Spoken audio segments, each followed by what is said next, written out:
ఒక్కసారి మనం చేసిన జనానికి గట్టిగా క్లాప్స్ కొట్టుకుందాం మేడం. దేవుడు నాని స్తోత్రాలు. కూడొచ్చిన అందరికీ యేసయ్య తరపున వందనాలు. నేను చిన్నప్పటి నుంచి అంటే నాకు 11 సంవత్సరాల వయసు ఉన్నప్పుడు నాకు యేసు ప్రభు వచ్చేసి నాకు ఎట్లా మాట్లాడుతూ ఉన్నాడంటే, మేఘాల మీద యేసు పెళ్లి కుమారుడే వస్తున్నాడు, పెళ్లి కుమార్తెగా సిద్ధపడని చెప్పేసి ఆ స్వరం వినిపించినప్పుడు, ఆ స్వరం ఒక్కరోజు వినిపించలే, 3 రోజులు వినిపించింది. ఆ 3 రోజులు వినిపించినప్పుడు అసలు యేసు ప్రభు అంటే నాకు తెలియదు. యేసు ప్రభు అంటే నాకు తెలియదు. మేము హిందువులం. నాకు యేసు ప్రభు మాట్లాడిన తర్వాత దేవుడు మాట్లాడతాడు కదా, మాట్లాడుతున్నాడు ఏందని చెప్పేసి నేను ఇంకా కొంచెం శ్రద్ధ పెట్టాను. ఆ శ్రద్ధ పెట్టి నేను యేసు ప్రభు గురించి కొంచెం ఆలోచన విని శ్రద్ధ పెట్టినప్పుడు మా ఇంట్లో వాళ్ళు వెంటనే రియాక్ట్ అయ్యారు. మనం యేసు ప్రభుని ఆరాధన చేయటం ఏంది, అలా చేయొద్దు అని చెప్పేసి అంటే ఇంక అక్కడి నుంచి నేను సీక్రెట్గా బాత్రూంలో యేసు ప్రభుతో మాట్లాడేదాన్ని.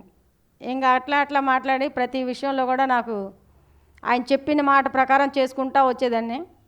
పెళ్ళిడికి వచ్చినప్పుడు యేసు ప్రభుని నమ్ముకున్న బిడ్డే నాకు కావాలి, వేరే వాళ్ళు ఎవరు వద్దన్నప్పుడు యేసు ప్రభుని నమ్ముకున్న పాస్టర్ గారి కొడుకునే నన్ను ఇచ్చి వివాహం జరిగించారు. దాని తర్వాత నాకు ఒక మగ బిడ్డని ఇస్తే విశ్వానికి ఆత్మజ్ఞానం అందించే బిడ్డని, నేను సువార్తను ప్రచారం చేసే బిడ్డ నాకు కావాలి, మగబిడ్డని ఇమ్మన్నప్పుడు అలాగే మగబిడ్డని ఇచ్చారు. దాని తర్వాత ఒక పాపనిస్తే ఆ పాప ఈ లోకంలో అనేక పేదోళ్ళకి సేవ చేయడానికి, ట్రీట్మెంట్ చేయడానికి డాక్టర్ అవ్వాలి కాబట్టి ఒక పాప కావాలన్నప్పుడు ఒక పాపనిచ్చాడు. అదే రీతిగా ఇప్పుడు బాబు ధ్యానం చెప్పేసి అందరికీ ఆత్మజ్ఞానం అందిస్తూ ఉంటా ఉన్నాడు. పాప కూడా డాక్టర్ చదువుతూ ఉంటుంది, థర్డ్ ఇయర్ అయిపోయింది. దీనికంటే ముందు ఇంకా నేను ఇలా ఇది విషయంలో ధ్యానంలో ప్రార్థనలో వస్తూ ఉన్న తర్వాత అనేకమైన దేవతలు నా దగ్గరకు వచ్చేవాళ్ళు. కనకదుర్గ కానీ, లక్ష్మీదేవి కానీ అందరూ వచ్చేవాళ్ళు. ముక్కోటి దేవుళ్ళలో అందరూ వచ్చేవాళ్ళు. వస్తూ ఉంటుంటే నేను వాళ్ళని ఏమనేదాన్ని అంటే, మీరు నా దగ్గరికి రావద్దు, మీకు నాకు సంబంధం లేదని చెప్పేసి వాళ్ళని అవాయిడ్ చేసేదాన్ని. తర్వాత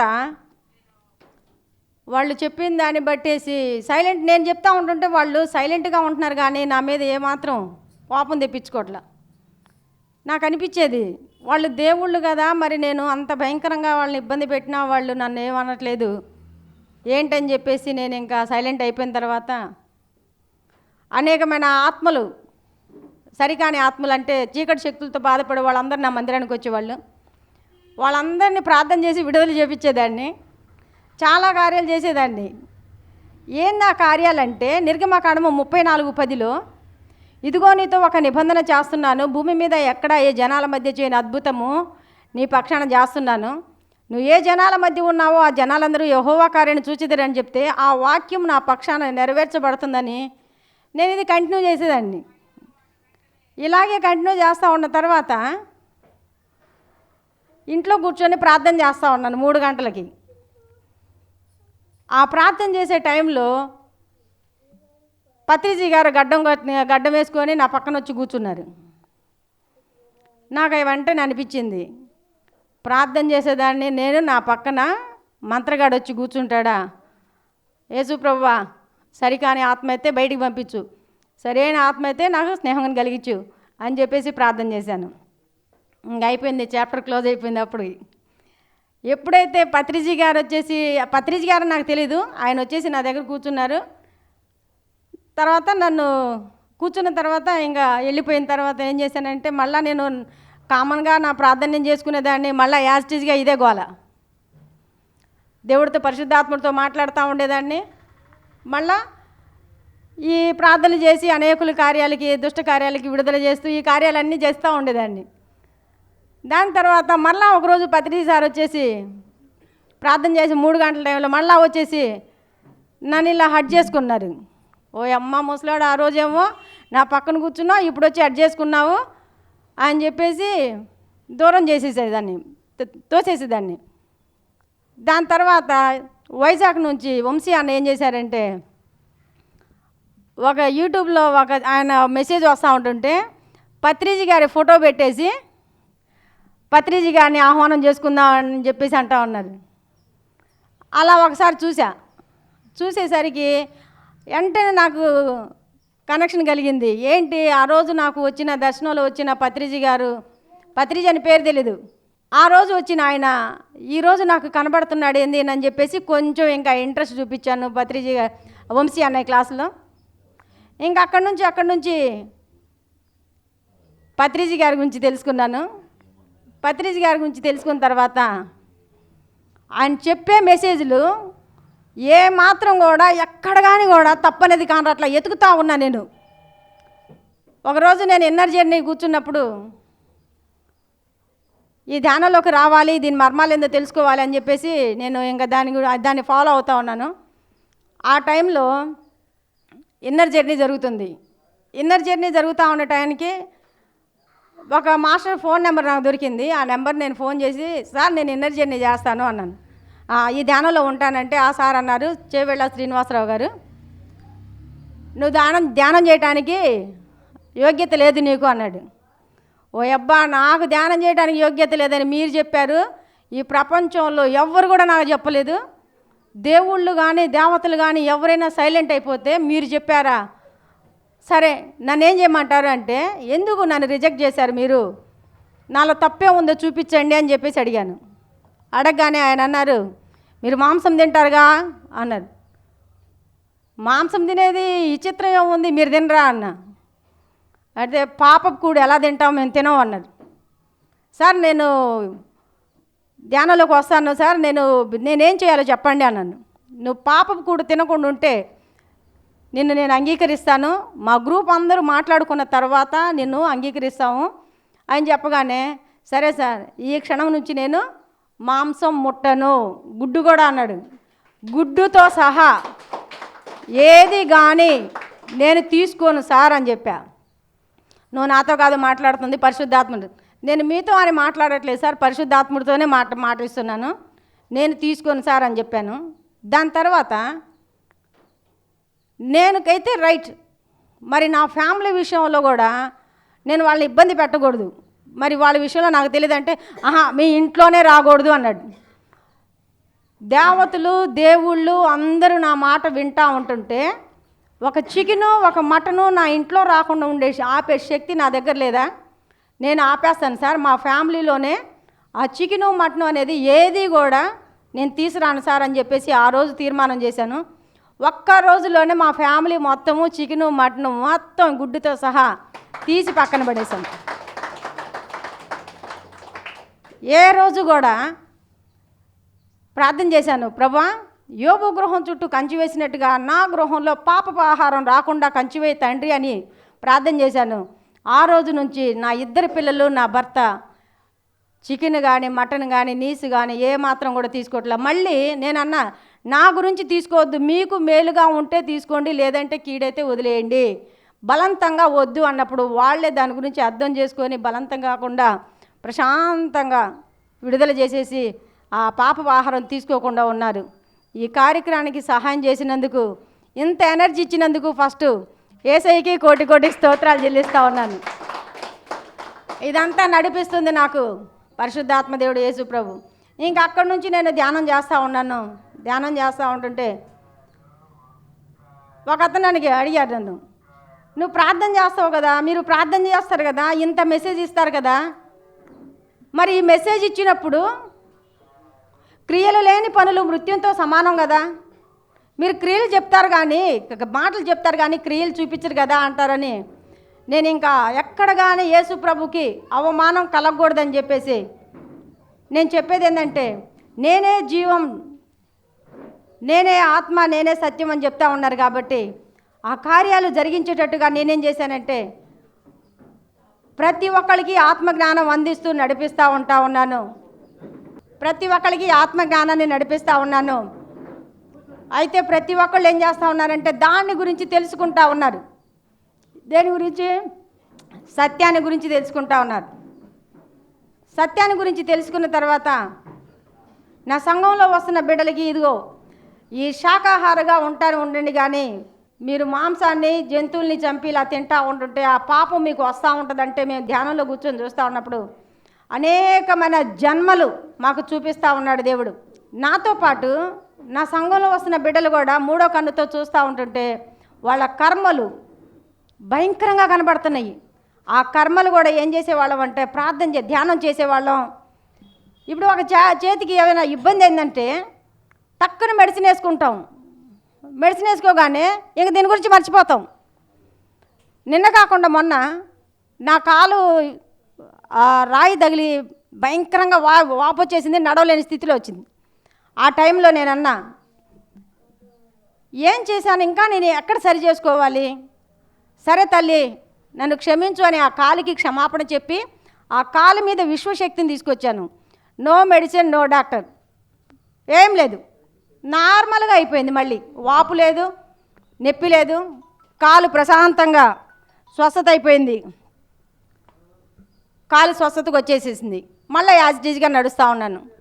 అలాగా నా మటుకు నేను లోపల నేను ఏ కర్మ చేశా, ఏ పాపం చేశా, ఏంటి నాకు చూపించు అని నా మటుకు నేను లోపల చూసుకున్నప్పుడు నాకు పలాందని చూపించినప్పుడు దాన్ని సరి చేసుకోవటం వల్ల నాకు స్వస్థత కలిగింది. బైబిల్లో కూడా ఒక మాట అంటూ ఉన్నాడు, విననేరక ఉండునట్లు యెహోవా చెవులు మందము కాలేదు, సహాయం చేయనేరకున్నట్టు ఆయన హస్తము కురచ కాలేదు. మరి ఎందుకు సహాయం రావట్లేదు డాడీ? నేను పాపక్షమాపణ సరి చేసుకొని ఈ సత్యమైన మార్గంలో నడుస్తూ ఉంటుంటే దేవుడు అద్భుత రీతిగా నడిపిస్తున్నాడు. దేవుడు అంటే ఎవరో కాదు, యేసుప్రభు అంటా ఉన్నాడు, నేను నీలోనే ఉన్నాను, నీలోనే ఉన్నాను. అలాగే యేసుప్రభువే కాదు, ఏ ఆత్మస్వరూపులైనా దేవుడు ఎక్కడున్నారంటే వాళ్ళ హృదయం వేరే దేవుళ్ళేనా? కాదు కదా, మీరు పేర్లు పెట్టుకున్నారు అలాగా. కానీ జీవం గల దేవుడు, జీవాధిపతి మనలో అందరిలో ఉన్నాడు. ఎక్కడెక్కడ ఉన్నారయ్యా అంటే మన ఆత్మలో ఉన్నాడు, మన చెట్లో ఉన్నాడు, మన ప్రకృతిలో ఉన్నారు, ఈ విశ్వంలో సమస్త జీవరాశుల్లో కూడా ఉన్నారు. వాళ్ళ ఆ జీవుల్ని ఎవరైతే జీవహింస చేస్తూ ఉంటారో ఆ కర్మ యాజ్ ఇట్ ఈజ్గా 100,000 కోట్ల రెట్లు వడ్డీ వడ్డీ వడ్డీ పెరిగినట్టుగా చక్ర వడ్డీతో సహా మన ఒడిలోనే వస్తుంది. ఆ జ్ఞానాన్ని తెలుసుకున్న తర్వాత పక్కనోడికి ప్రకృతికి హాని కలగనివ్వకుండా దేవుడు సేవ చేసుకుంటా వస్తూ ఉన్నాను. పరిశుద్ధమైన జ్ఞానం ఎక్కడ ఉంది అనేది, తేనెటీగ ఎలాగైతే అన్ని పూల దగ్గరికి వెళ్ళేసి తేనెను స్వీకరిస్తున్నట్టుగా యేసు ప్రభుతో నేను ఆరాధన చేస్తూ అన్ని మతాల వాళ్ళ దగ్గరికి వెళ్ళేసి ఆత్మజ్ఞానము తీసుకొని నా ఆత్మని ఇంకా ఇంకా పెంచుకుంటా ఉన్నాను. ఎందుకంటే ఎక్కడైనా సరే జ్ఞాన అగ్ని కర్మణ దగ్ధానం అన్నట్టుగా పరిశుద్ధాత్మ అగ్ని, మా బైబిల్లో ప్రకారం పరిశుద్ధాత్మ అగ్నిలో నీ పాపాలను కాల్చివేసుకోవాలన్నట్టుగా పరిశుద్ధాత్మ దేవుడి దగ్గర కూర్చొని అగ్నిలో ఉండి ఆ పాపాలన్నీ విడుదల చేసుకొని పరిశుద్ధంగా బంగారాన్ని పుటము వేసినట్టుగా వాక్యములో, ప్రార్థనలో, ధ్యానంలో పుటము వేసుకుంటూ ముందుకు సాగుతూ ఉంటే ఈ కార్యం జరుగుతూ ఉంటుంది. మరి ఈ రోజున నేను ఆనందం పొందిన రీతిగా దేవుడు ఏం చెప్పాడంటే, మీరు సర్వ సృష్టికి వెళ్ళి సువార్తను చెప్పండి. సువార్త మంచి మాట. ఆ మాట అనగానే ఈ లోకంలో నాతో పాటు ఈ మహిమ కలిగిన ఆనందం నేను ఒక్కదాన్నే కాదు, ఈ విశ్వంలో ప్రతి ఒక్కళ్ళు అందుకోవాలని ఈ కార్యక్రమాన్ని నేను జరిపిస్తూ ఉన్నాను. నా వలే మీరందరూ కూడా ఆత్మలో పరవశిస్తూ ఆత్మానందం తాండవం చేసుకుంటూ ఆత్మలో ఎదగాలని చెప్పేసి ఈ కార్యక్రమం జరిగిస్తూ ఉన్నాను. ఇలాగా నా అనుభవం ధ్యానంలోకి రావడం జరిగింది. మీ అందరికీ వందనాలు. నేను 15 సంవత్సరాల నుంచి సేవ చేస్తూ ఉంటుంటే ఈ 15 సంవత్సరాలు కూడా దేవుడు పరిశుద్ధాత్ముడి చేతనే నడిపించబడ్డాను. కానీ ఎక్కడ ఎవరి చేత కానీ నేను నేర్చుకోవటం కానీ ఏం చేయటం కానీ లేదు. పరిశుద్ధాత్మ దేవుడి దగ్గర కూర్చుంటే సకలమైన మర్మాలన్నీ నేర్పిస్తూ ఉన్నాడు. ఇలాగా ఆత్మజ్ఞానం నేర్చుకొని అందరికీ తెలియపరచడానికి ఈ పని జరిగిస్తూ ఉన్నాను. థ్యాంక్ యూ మాస్టర్, అందరికీ థ్యాంక్ యూ. దైవ స్వరూపాలందరికీ నా యొక్క ఆత్మ ప్రణామాలు. మరి నేను హన్మకొండ డిస్టిక్ నుంచి, వరంగల్ దగ్గర హన్మకొండ డిస్టిక్ నుంచి వచ్చిన. నా పేరు రామ్మూర్తి. వృత్తిరీత్యా నేను కార్పెంటర్ అయి ఉండి మరి నేను ఎన్నో శారీరక అవస్థలతోటి నేను ఈ మార్గంలోకి రావడం జరిగింది. సుమారు 20 సంవత్సరాల క్రితం నాకు డిస్క్ ప్రాబ్లం ఉండి 2 సంవత్సరాలు బెడ్ మీదకి లేవలేదు నేను.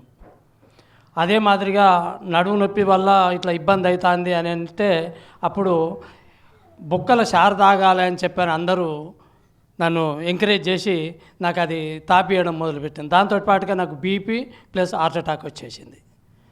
ఆ సమయంలో నేను హాస్పిటల్ పోయినప్పుడు డాక్టర్లు 1 మంత్ కంటే ఎక్కువ బ్రతికే అవకాశం లేదు అని అన్నారు. వాళ్ళు ఎంజియోగ్రామ్ చేసి మరి 1 మంత్ కంటే ఎక్కువ బ్రతికే అవకాశం లేదు, స్టంట్ వేసినా స్టంట్లు పడే అవకాశం లేదు, బైపాస్ చేయరాదు కూడా, లైఫ్ అంతా మెడిసిన్ వాడుకుంటూ ఉండవలసిందే, ఎప్పుడు ఏమయ్యేదాకా తెలియదు అని చెప్పినప్పుడు నాకు ఈ ధ్యాన మార్గం దొరికింది. ఈ ధ్యాన మార్గం దొరికినప్పుడు ధ్యానం నేర్చుకొని ఎప్పుడైతే నేను ధ్యానంలో నేను ప్రవేశించినో క్రమక్రమంగా నేను ఎప్పుడైతే మెడిసిన్ తోటి కూడా తగ్గే అవకాశం లేదు అని తెలిసింది. నాకు తెలిసినప్పుడు ఆ మెడిసిన్ వాడుకుంటూ ఒక నెల రోజులు మాత్రమే ఆ మెడిసిన్ వాడి అది బంద్ చేసుకొని మొత్తం మెడిటేషన్ మీదనే 20 సంవత్సరాలు, ఇప్పటి వరకు 20 సంవత్సరాలు స్టంటు లేదు, బైపాస్ లేదు. నాకు డిస్క్ ప్రాబ్లం కూడా ఆపరేషన్ చేస్తే నడుము కాంచి కిందికి కాళ్ళు పడిపోతాయని అన్నారు. అందుకోసం నేను ఆపరేషన్ కూడా నేను అంగీకరించలేదు. ఇప్పుడు నేను మరి ప్రతి చోట నేను ప్రతి కాడికి తిరుగుతూ ఉన్నా, నడుచుకుంటా హిమాలయాలకు పోయినా, నల్లమల అడవులలో ట్రెక్కింగ్ పోయినా, మరి 7 కిలోమీటర్లు నల్లమల అడవులలో అంత పైకి ఎక్కగలిగిన. మరి డిస్క్ ప్రాబ్లం, హార్ట్ ప్రాబ్లం ఉన్నోళ్ళు అలా ఎక్కలేరు ఎవరు కూడా. మరి అలాంటి స్థితిలో నేను ఇప్పుడు హన్మకొండ డిస్ట్రిక్ట్ జనరల్ సెక్రటరీగా నేను పిఎస్ఎస్ఎంకు నేను వర్క్ చేస్తున్నా. మరి ఇప్పుడు ఎక్కడ కానీ క్లాసులు నిర్వహించినా కానీ ఆ క్లాసులకు పోవడం, ప్లస్ మా చుట్టూ ఉన్నటువంటి మా ఫ్యామిలీ, మా ఈఎంపులను, మా పిల్లలను అందరినీ కూడా నేను శాకాహారులుగా మార్చుకోవడం జరిగింది. అంటే నన్ను చూసి మా పిల్లలందరూ కూడా మొత్తం టోటల్ మార్పు చెందడం జరిగింది. ప్లస్ మా మనమడు కూడా 19 సంవత్సరాలు ఇప్పుడు ఉంటాడు, బీటెక్ ఫస్ట్ ఇయర్ చదువుతున్నాడు. ఎగ్గు కూడా తెలియదు, వాళ్ళ పుట్టుక నుంచే ఎగ్గు తెలియదు. అలాంటి స్థితిలో మరి చాలామంది బలం అంటారు. బలం అంటే బలం ఎక్కడి నుంచి వస్తుందండి? బలం ఒక హింసతో కూడుకున్న ఆహారంతో ఎప్పుడు బలం రాదు. దానివల్ల మనం ఇంకా చాలా లోతుల్లోకి వెళ్ళిపోతాం. అసలైన స్థితి, అసలైన జ్ఞానం అందుకోలేని స్థితిలోకి మనం పోతూ ఉంటాం. ఎప్పుడైతే నువ్వు వెజిటేరియన్గా మారుతావో నీకు ఈ ప్రకృతి అన్ని సహాయాలు నీకు అందివ్వడం జరుగుతూ ఉంటుంది. నాకు అప్పుడే ఆ క్షణం నుంచే నేను ఎప్పుడైతే ఈ ధ్యాన మార్గంలోకి వచ్చినో ఆ క్షణం నుంచే నేను బంద్ పెట్టడం జరిగింది. ఇప్పుడు నేను హార్ట్ ప్రాబ్లంకి అసలు ఎలాంటి మెడిసిన్ వాడకుండా నేను ఇప్పటి వరకు ఉండగలిగిన. మరి ఇలాంటి స్థితిలో మరి ఉన్నాను అని అంటే ఎంత సాధన చేయాలి? మనం చిన్న ఇది ఒక్కటే ధ్యానం ఏంది అంటే తలనొప్పి నుంచి క్యాన్సర్ వరకు నయం చేసుకునేటువంటి శక్తి మనలోనే ఉన్నది. ఎలా అంటే ఒక 5 నిమిషాలు కనుక మీరు తలనొప్పుతుంది అనుకోండి, 5 నిమిషాలు కళ్ళు మూసుకొని మీ శ్వాసను గమనించండి, 5 నిమిషాలలో మీకు తలనొప్పి తగ్గిపోతుంది. అది ఎంతంటే చిన్న పార్ట్ అది తలనొప్పి అనేది. కానీ మరి శరీరంలో ఎక్కువ వ్యాధి ఉన్నప్పుడు ఏం చేయాలి? మనకు డాక్టర్ దగ్గర పోతే ఒక పెద్ద వ్యాధి ఉన్నదనుకో ఒక 5-6 టాబ్లెట్లు రాసిస్తాడు.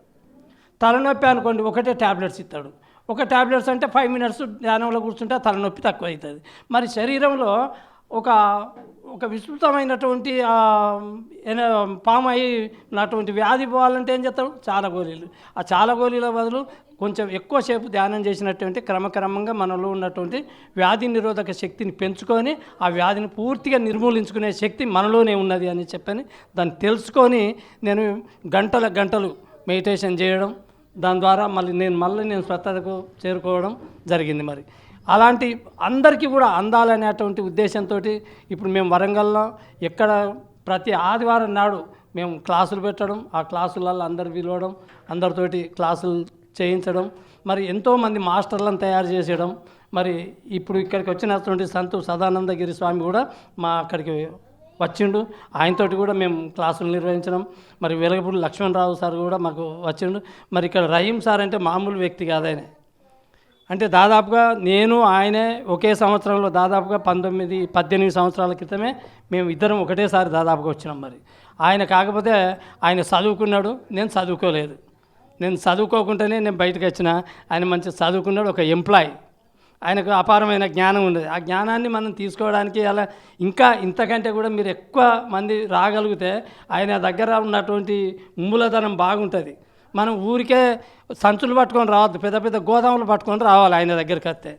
అంటే చూడండి, ఒక బావి కాడికి పోతే ఒక బిందె పట్టుకపోవచ్చు, నది కాడికి పోయినప్పుడు ఏం చేయాలి? ఒక ట్యాంకర్ పట్టుకపోవాలి. మరి ఇక్కడ ఆ ట్యాంకర్ నింపుకొని పోవాలి మరి ఆయన దగ్గరికి వచ్చి. మరి అంత జ్ఞానం ఉన్నది సార్ దగ్గర. బైబుల్, ఖురాన్, మరి భగవద్గీత, ఈ మూడిటి మీద విశ్లేషంగా ప్రతి దాంట్లో ఏమున్నది అని చెప్పగలిగేటువంటి నాలెడ్జి సార్ది. మరి సారు మామూలుగా ఉండడు. మరి ఆయన ఒక ఎంప్లాయీగా, అంటే బొగ్గు గనులలో బోరు ఆపరేటర్గా నుంచి ఇప్పుడు ఒక ఆఫీసర్గా అయిండు. మరి ఆయన అటువంటి ఉద్యోగంలో ఉండి కూడా ప్రతి సమయాన్ని అక్కడ లీవ్ దొరకంగానే ఆయన మొత్తం ఆ సెలవు దినాలు మొత్తం ఈ ప్రచారానికే ఆంధ్ర, తెలంగాణ, ఇతర రాష్ట్రాలకు కూడా పోయి మరి ఆ జ్ఞానాన్ని అందిస్తూ ఉంటాడు. మరి సార్కి ఒకసారి గట్టిగా క్లాప్స్ కొడతాం. మరి ఈరోజు మరి ఎంతోమంది, ఆయన ముస్లిం అయ్యిండి కూడా ఎంతోమందిని శాఖాహారులను తయారు చేసిండు. మరి అన్ని మామూలుగా కాదు. మరి అలాంటి వ్యక్తి మరి ఇక్కడికి వచ్చిండు అని అంటే మనం ఇంతమందిని కాదు, ఇంకా ఎక్కువ మనకు తెలిసిన వాళ్ళు ఎవరైనా ఉంటే ఫోన్ చేయండి, ఫోన్ చేసి వాళ్ళని పిలిపియండి. ఇట్లా ఒక మాస్టర్ వచ్చిండు, ఆయన మాటలు వినండి కొంచెం అని చెప్పాను. ఎందుకంటే మన వాళ్ళకు మనం చెప్తే వినరు. ఎవరో పక్క వాళ్ళు చెప్పినప్పుడు మాత్రమే మనం వినగలుగుతాం. మనమైనా అంతే. మన ఇంట్లో మనం ఎంత జ్ఞాని ఉన్నా కానీ ఇంటి కూర పప్పుతో సమానం అంటారు చూడు, అవి ఆ విధంగా ఉంటుంది అంటాడు. కాబట్టి మనం ఒక వ్యక్తి వచ్చినప్పుడు ఆ వ్యక్తికి గౌరవం ఏంది అని అంటే మనం ఇంకా మన చుట్టూ ఉన్నటువంటి నలుగురిని పిలిచి ఆ జ్ఞానాన్ని అందివ్వగలగటమే మనకు. అంతకంటే మనకి ఇంకేం లేదు. మనకు మొదలయ్యేది అక్కడి నుంచే మొదలవుతుంది. కాబట్టి మనం చక్కగా ఈరోజు మరి సార్ దగ్గర నుంచి మంచి జ్ఞానాన్ని అందుకోవడానికి, మంచి నాలెడ్జి పరుడైనటువంటి వ్యక్తిని మనం గౌరవించినట్టయితుంది. మనం ఎంత సైలెంట్గా కూర్చొని ఆ జ్ఞానాన్ని వినగలిగితే అంత సబ్జెక్ట్ మనకు అర్థమవుతూ ఉంటుంది. అంటే ప్రతి సబ్జెక్టు కూడా మనకు అర్థమైనట్టే అనిపిస్తుంది, కానీ బయటకు వెళ్ళంగానే మర్చిపోతాం. ఎందుకంటే మొన్న విన్నాం మేము అని అనుకుంటాం తప్ప ఆచరణలోకి తీసుకురావాలంటే దాన్ని పదే 4 సార్లు వినాలి, 4 సార్లు మనం ఆచరణలోకి మొదలు కావాలి. ఒక బుక్ చదవంగానే కాదు, మనం ఆ బుక్లో ఉన్నదాన్ని ఒక్కొక్క దాన్ని ఆచరణ మొదలు పెడితే దాన్ని ఏదో ఒక రోజుగా దాని ఒక శక్తి అనేది మనం అందుకుంటూ ఉంటాం. కాబట్టి మనం ఈరోజు వచ్చినటువంటి మరి ఇంతమంది మిత్రులందరికీ కూడా మరి నూతన సంవత్సర శుభాకాంక్షలు నేను ముందే చెప్పబోయేది మరి ఇంకా చెప్తున్నా. మరి ఇంతమంది వచ్చిండ్రు అంటే చాలా గ్రేట్. మరి ఇంకోటి ఏంటంటే చర్చిలో మీరు ఈ కార్యక్రమాన్ని పెట్టడం అనేది చాలా అద్భుతమైనటువంటి ప్రక్రియ. మేడం కూడా గట్టిగా క్లాప్స్ కొడదాం మరొకసారి. ఈ రోజు నుంచి మీ జీవితమే మలుపు తిరిగింది అనుకోండి. ఈరోజు సక్రమైనటువంటి మార్గంలోకి ఆ యొక్క యేసుప్రభే మిమ్మల్ని సరియైన మార్గంలోకి తీసుకొచ్చిండు అనుకోండి ఇప్పుడు ఇక్కడ. ఎందుకంటే ఎవరైనా ఒక మాస్టర్ ఉన్నాడు అంటే ఆ మాస్టర్ ఎంతో జ్ఞానం ఉంటే తప్ప ఆయన మాస్టర్ కాలేడు. మరి ఆ మాస్టర్ను మనం యేసుప్రభు అయినటువంటి మాస్టర్ను పట్టుకున్నాము. ఆ మాస్టర్ ద్వారా ఎందరో మాస్టర్లను మనకు పరిచయం చేస్తున్నాడు. మరి పత్రిజీ కూడా ఎవరో కాదు, పత్రిజీ కూడా గ్రేట్ మాస్టర్. మరి ఆ పత్రిజీకి ఒకసారి గట్టిగా క్లాప్స్ కొట్టుకుందాం. మరి ఒక 5 నిమిషాలు మీ ఆత్మతో మీరు కనెక్ట్ అవుదండి. ఇప్పుడు మనకి సార్ ఆత్మజ్ఞానం అందిస్తూ ఉంటారు. ఏమాత్రం కూడా సౌండ్ చేయొద్దు. ఎంత సైలెంట్గా మీరు ఆత్మజ్ఞానం తీసుకుంటే అంతగా మీ ఆత్మ గొప్పగా అద్భుతాలు కలిగిన కార్యాలు చేస్తూ ఉంటాడు. ఒక మాట, మహోన్నతుని చాటున నివసించువాడు సర్వశక్తి నీడను విశ్రమించినవాడు. మీ ఆత్మతో మీరు ఉంటే గొప్ప కార్యాలు చేయగలుగుతారు. మరి ఆత్మతో కనెక్ట్ అవ్వటానికి మన సార్ గ్రేట్ మాస్టర్ ఆత్మజ్ఞానము హిందూకి, ముస్లిమ్స్కి, క్రిస్టియన్కి అందరికీ ఆత్మజ్ఞానం అందించడానికి మాస్టర్ని వేదిక పైన సావనంగా ఆహ్వానం చేసుకుందామండి. స్వాగతం మాస్టర్, స్వాగతం. జగద్గురు బ్రహ్మర్షి పితామహ పత్రిజీ స్వర్ణమాల దంపతుల పాదపద్మాలకు నమస్కరిస్తూ మరి మీ అందరికీ ముందుగా నూతన సంవత్సర శుభాకాంక్షలు తెలియజేస్తున్నాను.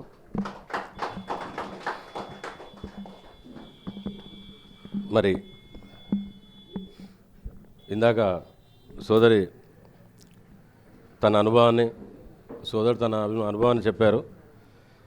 మరి చెబుతూ హిందువులకు, ముస్లింలకు, క్రైస్తవులకు ఆత్మజ్ఞానం అనే పదాన్ని వాడారు. మరి నేను ముస్లిం అన్నాను. మరి క్రైస్తవులు ఇక్కడ ఎంతమంది ఉన్నారు? ఎవరున్నారా క్రైస్తవులు? చక్కగా మాట్లాడుకుందాం. నేనేం టీచర్ని కాదు, మీ మిత్రుడిని, మా కబుర్లు చెప్పుకుందాం అంతే.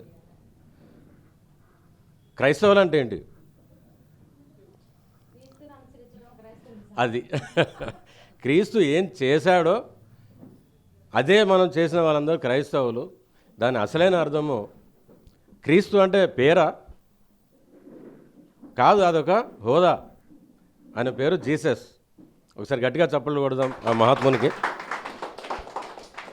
జీసస్ సాధన చేసి 40 రాత్రులు 40 పగుళ్ళు ఉపవాసం ఉంటూ ధ్యాన సాధన చేసి క్రీస్తు అయ్యాడు. జీసస్ క్రైస్ట్ అయ్యాడు. క్రీస్తు అంటే అభిషేకించబడ్డవాడు అని అర్థం, అభిషిక్తుడు. దేంతో? విశ్వశక్తితో, పరిశుద్ధాత్మ శక్తితో అభిషేకించబడ్డవాడు క్రైస్తు. మరి అదే ఆయన చేసిందే ధ్యానం చేస్తున్న వాళ్ళందరూ క్రైస్తవులు. ధ్యానం చేసిన వాళ్ళు మాత్రమే క్రైస్తవులు. అవునా కాదా? మరి అట్లాంటి అద్భుతమైన ధ్యానాన్ని మీ అందరికీ ఇక్కడ వీళ్ళందరికీ పరిచయం చేసిన మరి సంఘ కాపరి సోదరుకి అభినందనలు తెలియజేస్తున్నాను. అలాగే నన్ను ముస్లిం అన్నారు. ముస్లిం అంటే ఏంటి అంటే భాష తెలియక అదేదో వేరే పదం అని అనుకుంటున్నాము, కానీ ముస్లిం అని అంటే దైవ విధేయుడు అని అర్థం. ఇక్కడ దైవ విధేయులు కానివారు ఎవరైనా ఉన్నారా? మరి అందరం ముస్లింలే కదా. మరి ధ్యానం చేస్తే అందరం క్రైస్తవులమే, అందరం ముస్లింలే. మరి ఇంకొక వర్గం అంటారు మేము బ్రాహ్మణులము లేదా హిందువులము అంటారు. బ్రాహ్మణులు అంటే ఎవరో తెలుసా? దాని అర్థం కనుక తెలుసుకుంటే బ్రహ్మజ్ఞానేతి ఇతి బ్రాహ్మణ. బ్రహ్మజ్ఞానం కల వాళ్ళందరూ బ్రాహ్మణులు. బ్రహ్మజ్ఞానం అంటే నేనెవరు, మనం ఎవరు, ఈ బ్రహ్మం ఏంటి అనే జ్ఞానము తెలిసిన వాళ్ళందరూ బ్రాహ్మణులు. మరి ఆ బ్రహ్మజ్ఞానాన్ని ధ్యానం చేసిన ప్రతి ఒక్కరు తెలుసుకుంటారు. కాబట్టి అందరూ బ్రాహ్మణులమే, అందరము క్రైస్తవులమే, అందరము మహమ్మదీయులు.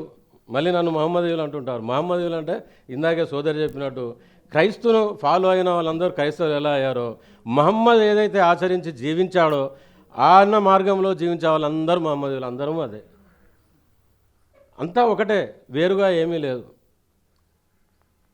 మరి నా విషయానికి వస్తే ఇస్లామియా ధర్మంలో జన్మ తీసుకున్నప్పటికీ చిన్నప్పటి నుండి భక్తిభావంలో పెరిగిన, మరి సింగరేణి బొగ్గు కంపెనీలో బోరింగ్ మిషన్ ఆపరేటర్గా భూపాలపల్లి ఏరియాలో ఉద్యోగంలో నియమించబడ్డాను 90లో.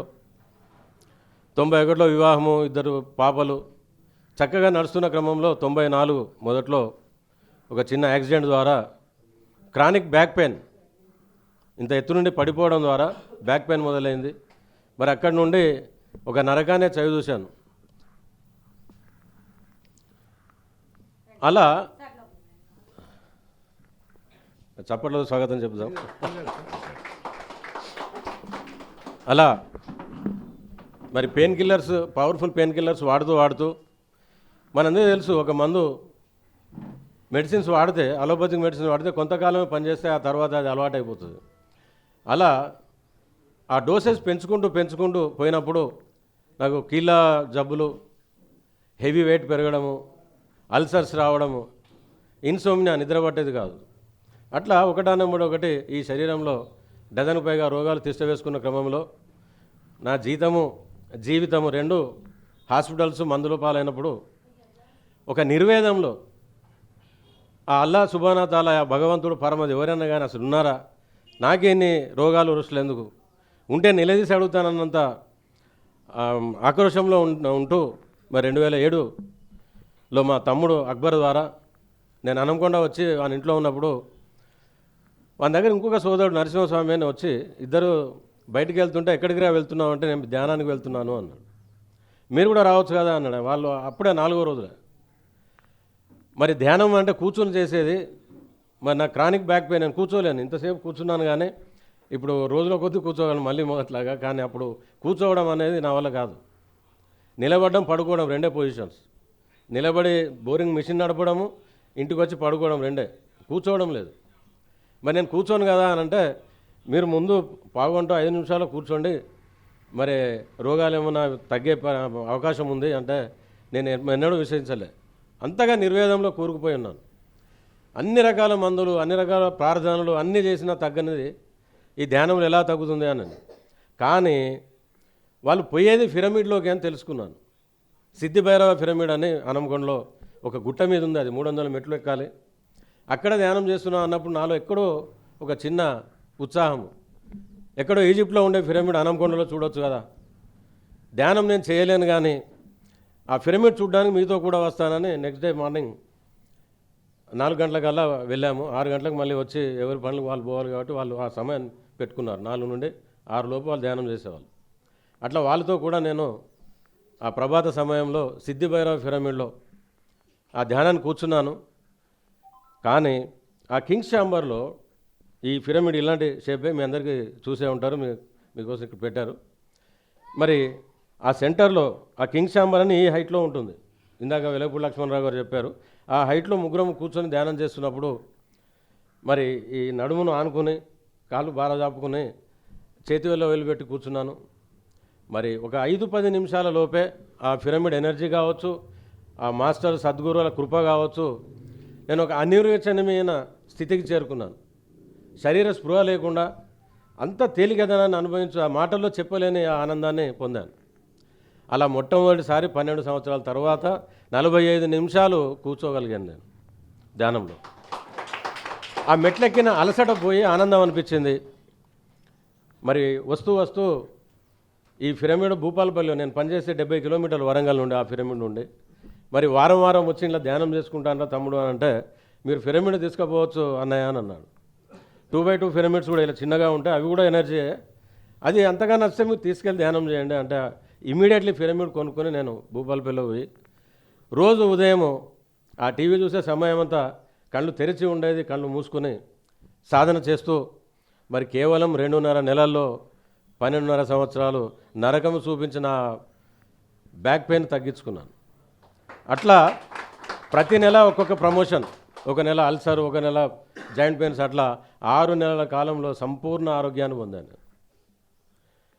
మరి నేను చిన్నప్పటి నుండి భక్తి మార్గంలో మా అమ్మ నాన్న ఉదయం ఖురాన్ ఒక పేజీ చదివించి తర్వాత వాళ్ళ పనులు వాళ్ళు చూసుకునేది, నేను స్కూల్కి వెళ్ళడం జరిగేది. మరి అలాంటి భక్తిభావంలో ఉండి ప్రార్థన చేసినా తగ్గంది ఈ శ్వాస మీద ధ్యాసపడే ధ్యానంలో ఎందుకు తగ్గినాయనే అనుమానం నాకుండేది. అసలు తెలుసుకోవాలి ఈ మానవ జీవితం ఏమిటి, ఈ రోగాలేంటి, కష్టాలేంటి, ఈ తారతమ్యాలేంటి, వైషమ్యాలేంటి. మరి ఆ తెలుసుకునే మార్గం గురించి రోగాల నుండి బయటపడ్డాను, కానీ ఆత్మజ్ఞానం లేదు. ఒక గురువు ఉంటే బాగుండు అనుకుంటున్నప్పుడు మరి మా జిల్లా ప్రెసిడెంట్ కిషన్ రెడ్డి గారి ద్వారా మరి ఇంకా ధ్యానం లోతులోకి వెళ్ళాలంటే ఏం చేయాలి అంటే, మీరు ఆహారాన్ని మార్చుకుంటే ఆహారానికి మనసుకు దగ్గర సంబంధం ఉంది. మరి మీరు ముస్లిమ్స్ కదా, మీరు శాకాహారిగా మారండి, ధ్యానం ఇంకా బాగా కుదురుతుంది అన్నాడు. అప్పుడు నేను నా నమ్మక వ్యవస్థ ఎలా ఉండింది అంటే, ఆ 2 సిరలు 2 దమనుల్ని తెంపి ఆ రక్తాన్ని పూర్తిగా ప్రవహింపజేసి ఆ పవిత్రమైన మాంసం, అది పరిశుద్ధమైన మాంసాన్ని తిన్నది ఆ ఇస్లామీయ సైన్స్ అని అనుకునేవాడిని.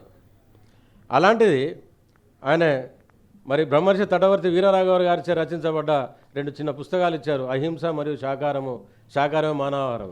ఆ 2 పుస్తకాలు నాలో ఒక ఆలోచనను ప్రజ్వలింపజేసి, మరి ఇస్లాంలో ఉన్న నేను శాకాహారికి ఎందుకు మారాలి, సరి అయిన కారణం నాకు దొరకాలి. మరి నేను పక్కవానికి కూడా చెప్పాలి కదా ఎందుకు మారావని. కానీ ఈలోగానే నాకు ఎప్పుడైతే జబ్బులు తగ్గాయో, మా చిన్నమ్మాయికి టాన్సిలైటిస్ ఉండే, క్రానిక్ టాన్సిలైటిస్, 2.5 సంవత్సరాలు తిరిగిన హాస్పిటల్ లేదు. కానీ నాకు తగ్గిన తర్వాత తనకి ధ్యానం నేర్పితే కేవలం 22 రోజుల్లో తగ్గించుకొని 10th class higher first class మార్క్స్తో పాస్ అయ్యి, ఏ రోగాలతో నేను బాధపడ్డానో ఈ సమాజానికి సేవ చేయాలని తను హోమియో పీజీ డాక్టర్గా మొన్నే పాస్ అయింది, ఇప్పుడు డాక్టర్ అయింది. మరి తను ఆ పుస్తకంలోని ఒకే ఒక వాక్యం చదివింది, మీ కడుపులో ఏమైనా చచ్చిన జంతువులను పూడ్చే శ్మశాన వాటికల అన్న కేవలం ఒకే ఒక పదం చదివి, డాడీ నా కడుపు ఏమని ఇన్ని రోజులు చచ్చిన కోళ్ళను గొర్రెలను పెట్టానా, చి నాకు అసహ్యం వేస్తుంది, I want to become vegetarian అంటే, ఇట్స్ యువర్ చాయిస్, నీ ఆహారం నీ ఇష్టం నాన్న, నీ ఇష్టం అన్నాను. సో అట్లా నా కుటుంబంలో మొట్టమొదటి వెజిటేరియన్ మా చిన్నమ్మాయి సిరాజ్. ఆ తర్వాత ఏ కారణం లేకుండానే మా పెద్దమ్మాయి కూడా, నాకు ఇష్టం లేదు daddy, I want to become vegetarian, it's అని. అట్లా మా ఆవిడ కూడా, నా కూతుళ్ళు అందరూ వెజిటేరియన్ అన్నప్పుడు ఆమె కూడా సైనస్ ప్రాబ్లం ఉండే. నాకు తగ్గిన తర్వాత ఇమీడియట్లీ ఆమె కూడా ధ్యానం చేసి ఎప్పుడు తగ్గిందో ఆమెకే తెలియదు, ఆమె ఆరోగ్యంగా ఉంది. సో తను శాకాహారిగా మారింది. కానీ నాకు మాత్రం సరి అయిన కారణం దొరకాలి అనే ఆ పుస్తకాలు మళ్ళీ నేను మూలకపడ్డ ఆ గ్రంథాన్ని చదువుతున్నప్పుడు ఇస్లామీయ ధర్మంలో ఎక్కడ మాంసం ఖచ్చితంగా తినాలని ఎక్కడా లేదు, కానీ ఎక్కడో ఒక చోట ప్రస్తావన ఉంది, ఆ మాత్రమే ఎందుకు ఉంది అన్న అనుమానంతో మరి 2008 డిసెంబర్ 28 రోజు 4 గంటలకు లేచి ప్రభాత సమయంలో ధ్యానం నా సాధన చేస్తూ ఆ ప్రశ్నను అడుక్కుంటూ నాలోకి నేను ప్రవేశం పొందినప్పుడు నా అంతర్ ప్రపంచం నుండి ఒక సందేశం వచ్చింది. ఎప్పుడో 1400 సంవత్సరాల క్రితము మహాప్రవక్త మహమ్మద్ మహనీయులు ఇస్లామీయ జీవన విధానాన్ని ప్రపంచానికి బోధించినప్పుడు వారు ఎడారి ప్రాంతాల్లో ఉన్నారు. ఒకానొక విపత్కర పరిస్థితిలో 20 పైగా మంది ఒక గుంపు సమూహములోని మంది ఆహారము నీరు దొరకక ప్రాణాపాయ స్థితిలో ఉన్నప్పుడు అన్ని అనుభవాలు పొంది మరణానికి చేరువైన ఒక ముసలి ఉంటే నా శరీరాన్ని వాడుకొని ఈ ప్రాణాలు నిలబెట్టిన చాలు అని సిద్ధపడ్డ ఉంటేను మాత్రమే ఆ పరమాత్మ అనుమతితో జిబా చేసి ఆ మాంసాన్ని కాల్చుకొని ప్రాణాలు నిలబెట్టుకున్నారే తప్ప అవకాశంగా హక్కుగా కాదు, నువ్వు శాకాహారిగా ఉండాల్సిందే అన్న సందేశం నా ఇన్నర్ నుండి వచ్చి నేను అప్పటిదప్పుడే ఆ క్షణమే నేను శాకాహారిగా మారిపోయాను.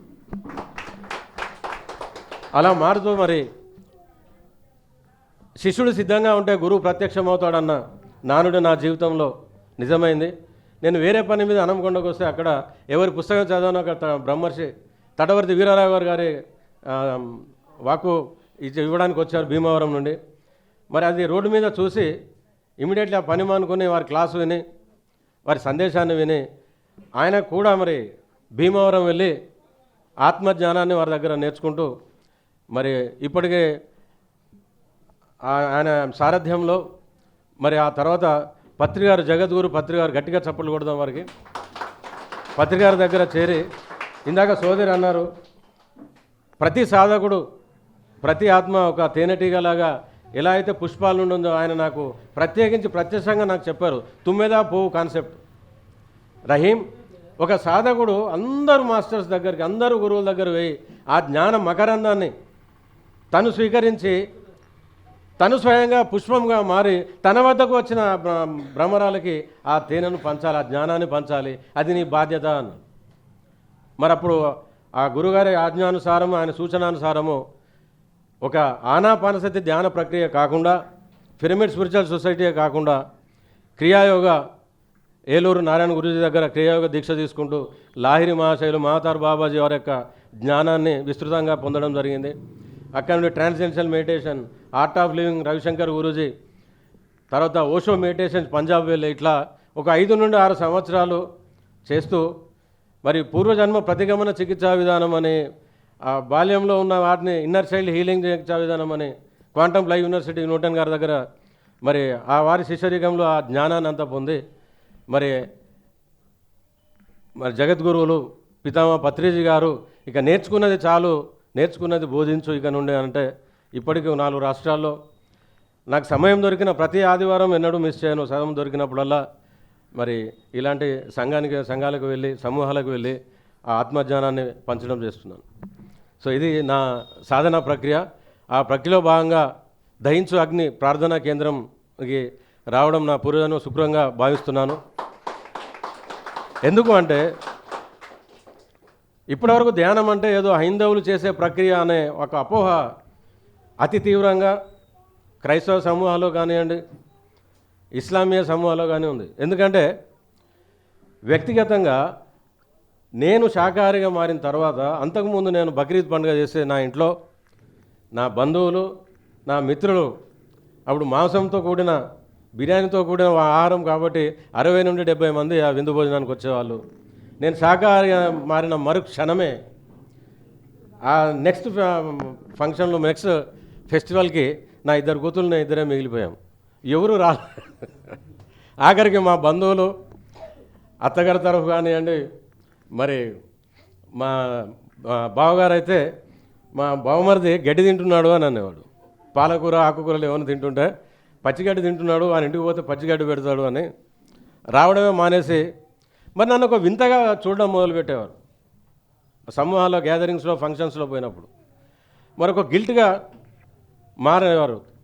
మళ్ళీ ముఖ్యంగా నన్ను అవమానించడానికి ప్రయత్నించేవారు. వీడు మతం మార్చుకున్నాడు. అసలైన బ్రాహ్మణులు లాంటి వాళ్ళు కూడా మన ఇంటికి వచ్చి చికెన్ లెగ్ పీసులు తింటుంటే వీడేమో శాకాహారిగా మరి బ్రాహ్మణులో కలుస్తున్నాడు, ఇస్లాం వదిలిపెట్టాడు అన్నారు. అట్లా నన్ను వేరుగా చూడడము, అవమానించడము. కొందరేమో దగ్గర మిత్రులు, నా కొలీగ్స్, నీకు 2 అమ్మాయిలు, మరి నీ అమ్మాయిని పెళ్లి చేసుకునే ముస్లిం యువకుడు దొరకడు, నువ్వు ఇలా ఉంటే మరి పెళ్ళిళ్ళు ఎలా చేస్తావు, నీ అనారోగ్యం పోగొట్టుకున్నాగా మళ్ళీ ఈ మార్గంలోకి రా. మరి ఏ మార్గం అయితే నాకు హింసను చూపించిందో మళ్ళీ ఆ మార్గంలోకి నేను రాను. ఏ మార్గం అయితే నాకు శాంతిని, ఆరోగ్యాన్ని, ఆనందాన్ని ఇచ్చిందో ఆ మార్గాన్ని నేను ఈ జన్మలో వదలను అని అన్నాను. కానీ అసలు ఇంత గొప్ప ప్రక్రియ ఇస్లామీయ ధర్మంలో ఎందుకు లేదు, మరి నా ధర్మంలో ఎందుకు లేదు అని మరి గురువుల ఆదేశానుసారము అప్పటి వరకు భగవద్గీత ఎన్నో పుస్తకాలు చదివినా పక్కకు పెట్టేసి మరి నా కుటుంబానికి, నా బంధువులను మెప్పించలేక పక్క వాళ్ళని ఎలా మెప్పించగలను, ఇంట గెలిచి రచ్చగెలువమన్నారు. అందుకని ముందు ఇస్లాంలోనే అసలు ధ్యాన ప్రక్రియ ఉందా లేదా అని రీసెర్చ్ చేద్దామని మళ్ళీ ఎక్కడెక్కడైతే ఇస్లామిక్ రీసెర్చ్ సెంటర్స్ ఉన్నాయో వాళ్ళందరి దగ్గరికి, పండితుల దగ్గరికి, శాస్త్రుల దగ్గరికి వెళ్ళి మరి తక్కువ కాదు ఒక 30-40 వేల పేజీల సాహిత్యాన్ని సేకరించాను. ముఖ్యంగా మహమ్మద్ ప్రవక్త, వారి గట్టిగా అభినందన తెలియజేద్దాం. వారి జీవిత చరిత్ర చదువుతున్నప్పుడు అద్భుతమైన విషయం ఏంటంటే ఆయన 40 సంవత్సరాల వయసు వచ్చే వరకు భక్తి మార్గంలో ఉన్నప్పటికీ ఆ వయసులో ఆ పరమాత్మను తెలుసుకోవాలన్న కోరిక తీవ్రమై ఆయన చేస్తున్న కుటుంబ వ్యాపారాన్ని హజరత్ ఖదీజా సతీమణి వారికి అప్పగించి మరి వారానికి సరిపడా మొక్కజొన్న, పేలపిండి, కొన్ని డ్రై ఫ్రూట్స్ అవి తీసుకుని, ఆహారాన్ని తీసుకుని, వారానికి సరిపడా నీళ్లను తీసుకుని మరి వారి పట్టణం పక్కనే ఉన్న హీరా పర్వత గుహలో మరి ధ్యానాన్ని మొదలుపెట్టారు ఆ పరమాత్మ కోసం. మరి దాన్ని అరబీలో జిక్ర్, మురాఖబా, ఇట్లా 2 రకాల పేర్లు ఉన్నాయి. ముఖ్యంగా జిక్ర్ అంటారు. జిక్ర్ అంటే స్మరణ, ధ్యానం అనే అర్థం ఉంది.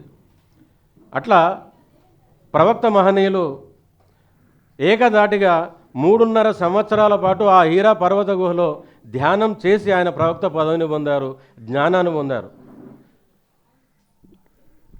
జిబ్రీల్ అలైహిస్సలాం, మామూలుగా ఈ సంఘంలో గాబ్రియల్ని పిలుస్తారు. జిబ్రీల్ అలైహిస్సలాం అనే దైవదూత ప్రత్యక్షమై ఆయన ప్రవక్త పదవిని, ఆ జ్ఞానాన్ని, ఆత్మజ్ఞానాన్ని అందజేయడం జరిగింది. తద్వారా ఖురాన్ అనే గ్రంథాన్ని ప్రపంచానికి అందజేయడం జరిగింది. ఎప్పుడైతే ఈ సత్యాన్ని తెలుసుకున్నానో మరి ఒక జీవిత ఖైదు పడ్డవానికి ఏకాఏకిన స్వేచ్ఛ దొరికితే ఎంత ఆనందం అనిపిస్తుందో అంత ఆనందం అనిపించింది. అయ్యో, నేను అమాయకత్వంలో తెలియక ఈ ధ్యాన మార్గానికి వచ్చిన అనుకుంటున్నాను, కానీ ఆ ప్రవక్త మహనీయులు చేసిన అద్భుతమైన సాధనే నేను చేస్తున్నాను, ఆ ఆరాధన నేను చేస్తున్నానని తెలుసుకొని మరి ఆ ఖురాన్లో ఒక వాక్యం ఉంది. ఆ వాక్యము వల్ జికర్ అల్లాహు అక్బర్, సూరే అన్కబూత్ అనే అధ్యాయం అది సూరా. వల్ జికర్ అల్లాహు అక్బర్ అంటే అల్లాహ్ అంటే మళ్ళీ యెహో వేరు, అల్లా వేరు, పరమాత్మ వేరు అనుకున్నారు. యెహో అంటే ఉన్నవాడను, అల్ ఇలాహి అంటే సర్వము నేనే ఉన్నవాడను, అంతే తేడా. మరి ఆ పరమాత్మ యొక్క అత్యున్నతమైన ఆరాధన, ధ్యానము మాత్రమే ఆ వాక్యం తెలియజేస్తుంది.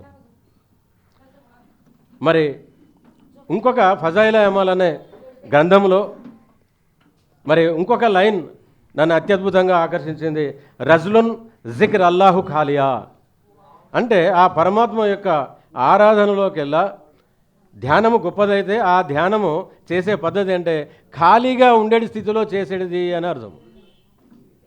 ఏది ఖాళీగా ఉండాలి అంటే మనిషి శరీరము, మనసు రెండూ ఖాళీ అవ్వడమే అసలైన ధ్యానము అని అన్నారు. మరి పతంజలి మహర్షి చెప్పింది ఏంటి? ధ్యానము నిర్విషయం మన ధ్యానము, యోగా చిత్తవృత్తి నిరోధ అన్నారు. మరి అట్లా ఇస్లాంలో ధ్యానం గురించి అత్యంత గొప్పగా వర్ణించబడింది. అది తెలుసుకున్న తర్వాత మరి నేను నన్ను ఎవరైతే విమర్శించారో, నన్ను ఎవరైతే అవమానించారో మరి వారందరికీ పిలిచినప్పుడు మరి అయ్యా నన్ను తప్పంటున్నారు కదా, మరి ఈ దివ్య గ్రంథంలో ఉన్న ఆ జిక్ర్ అనేదే ధ్యానం అయితే మరి నేను చేసింది తప్పేలా అవుతుంది, మరి నాది తప్ప అయితే నేను మార్చుకుంటాను, మరి ఈ గ్రంథం తప్ప నేను తప్ప చెప్పండి అని ఆ సోదరుని అడగడము.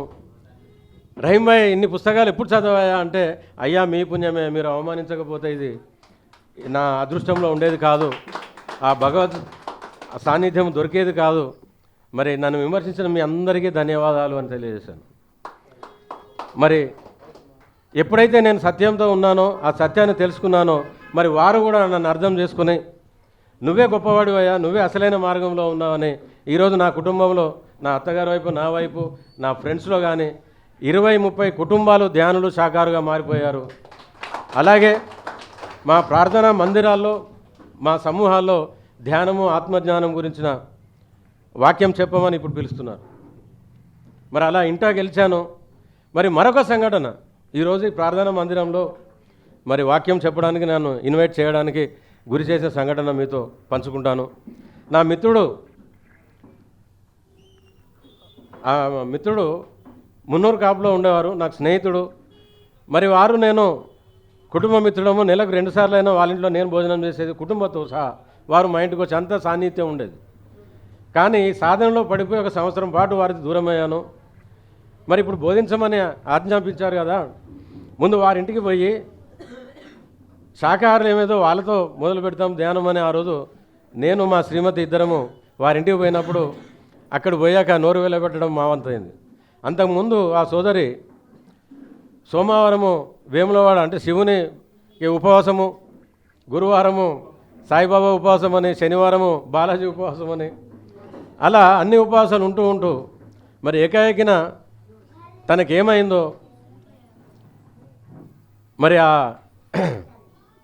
ధర్మాన్ని వదిలిపెట్టి క్రిస్టియానిటీ స్వీకరించాను, బాప్తిసం తీసుకున్నాను అన్నయ్య, మీరు కూడా తీసుకోండి, నేను దేవుని నమ్ముకున్నాను అని అంది. మరి ఇన్ని రోజులు నమ్మింది దేవుళ్ళు కాదా అంటే కాదు అన్నది.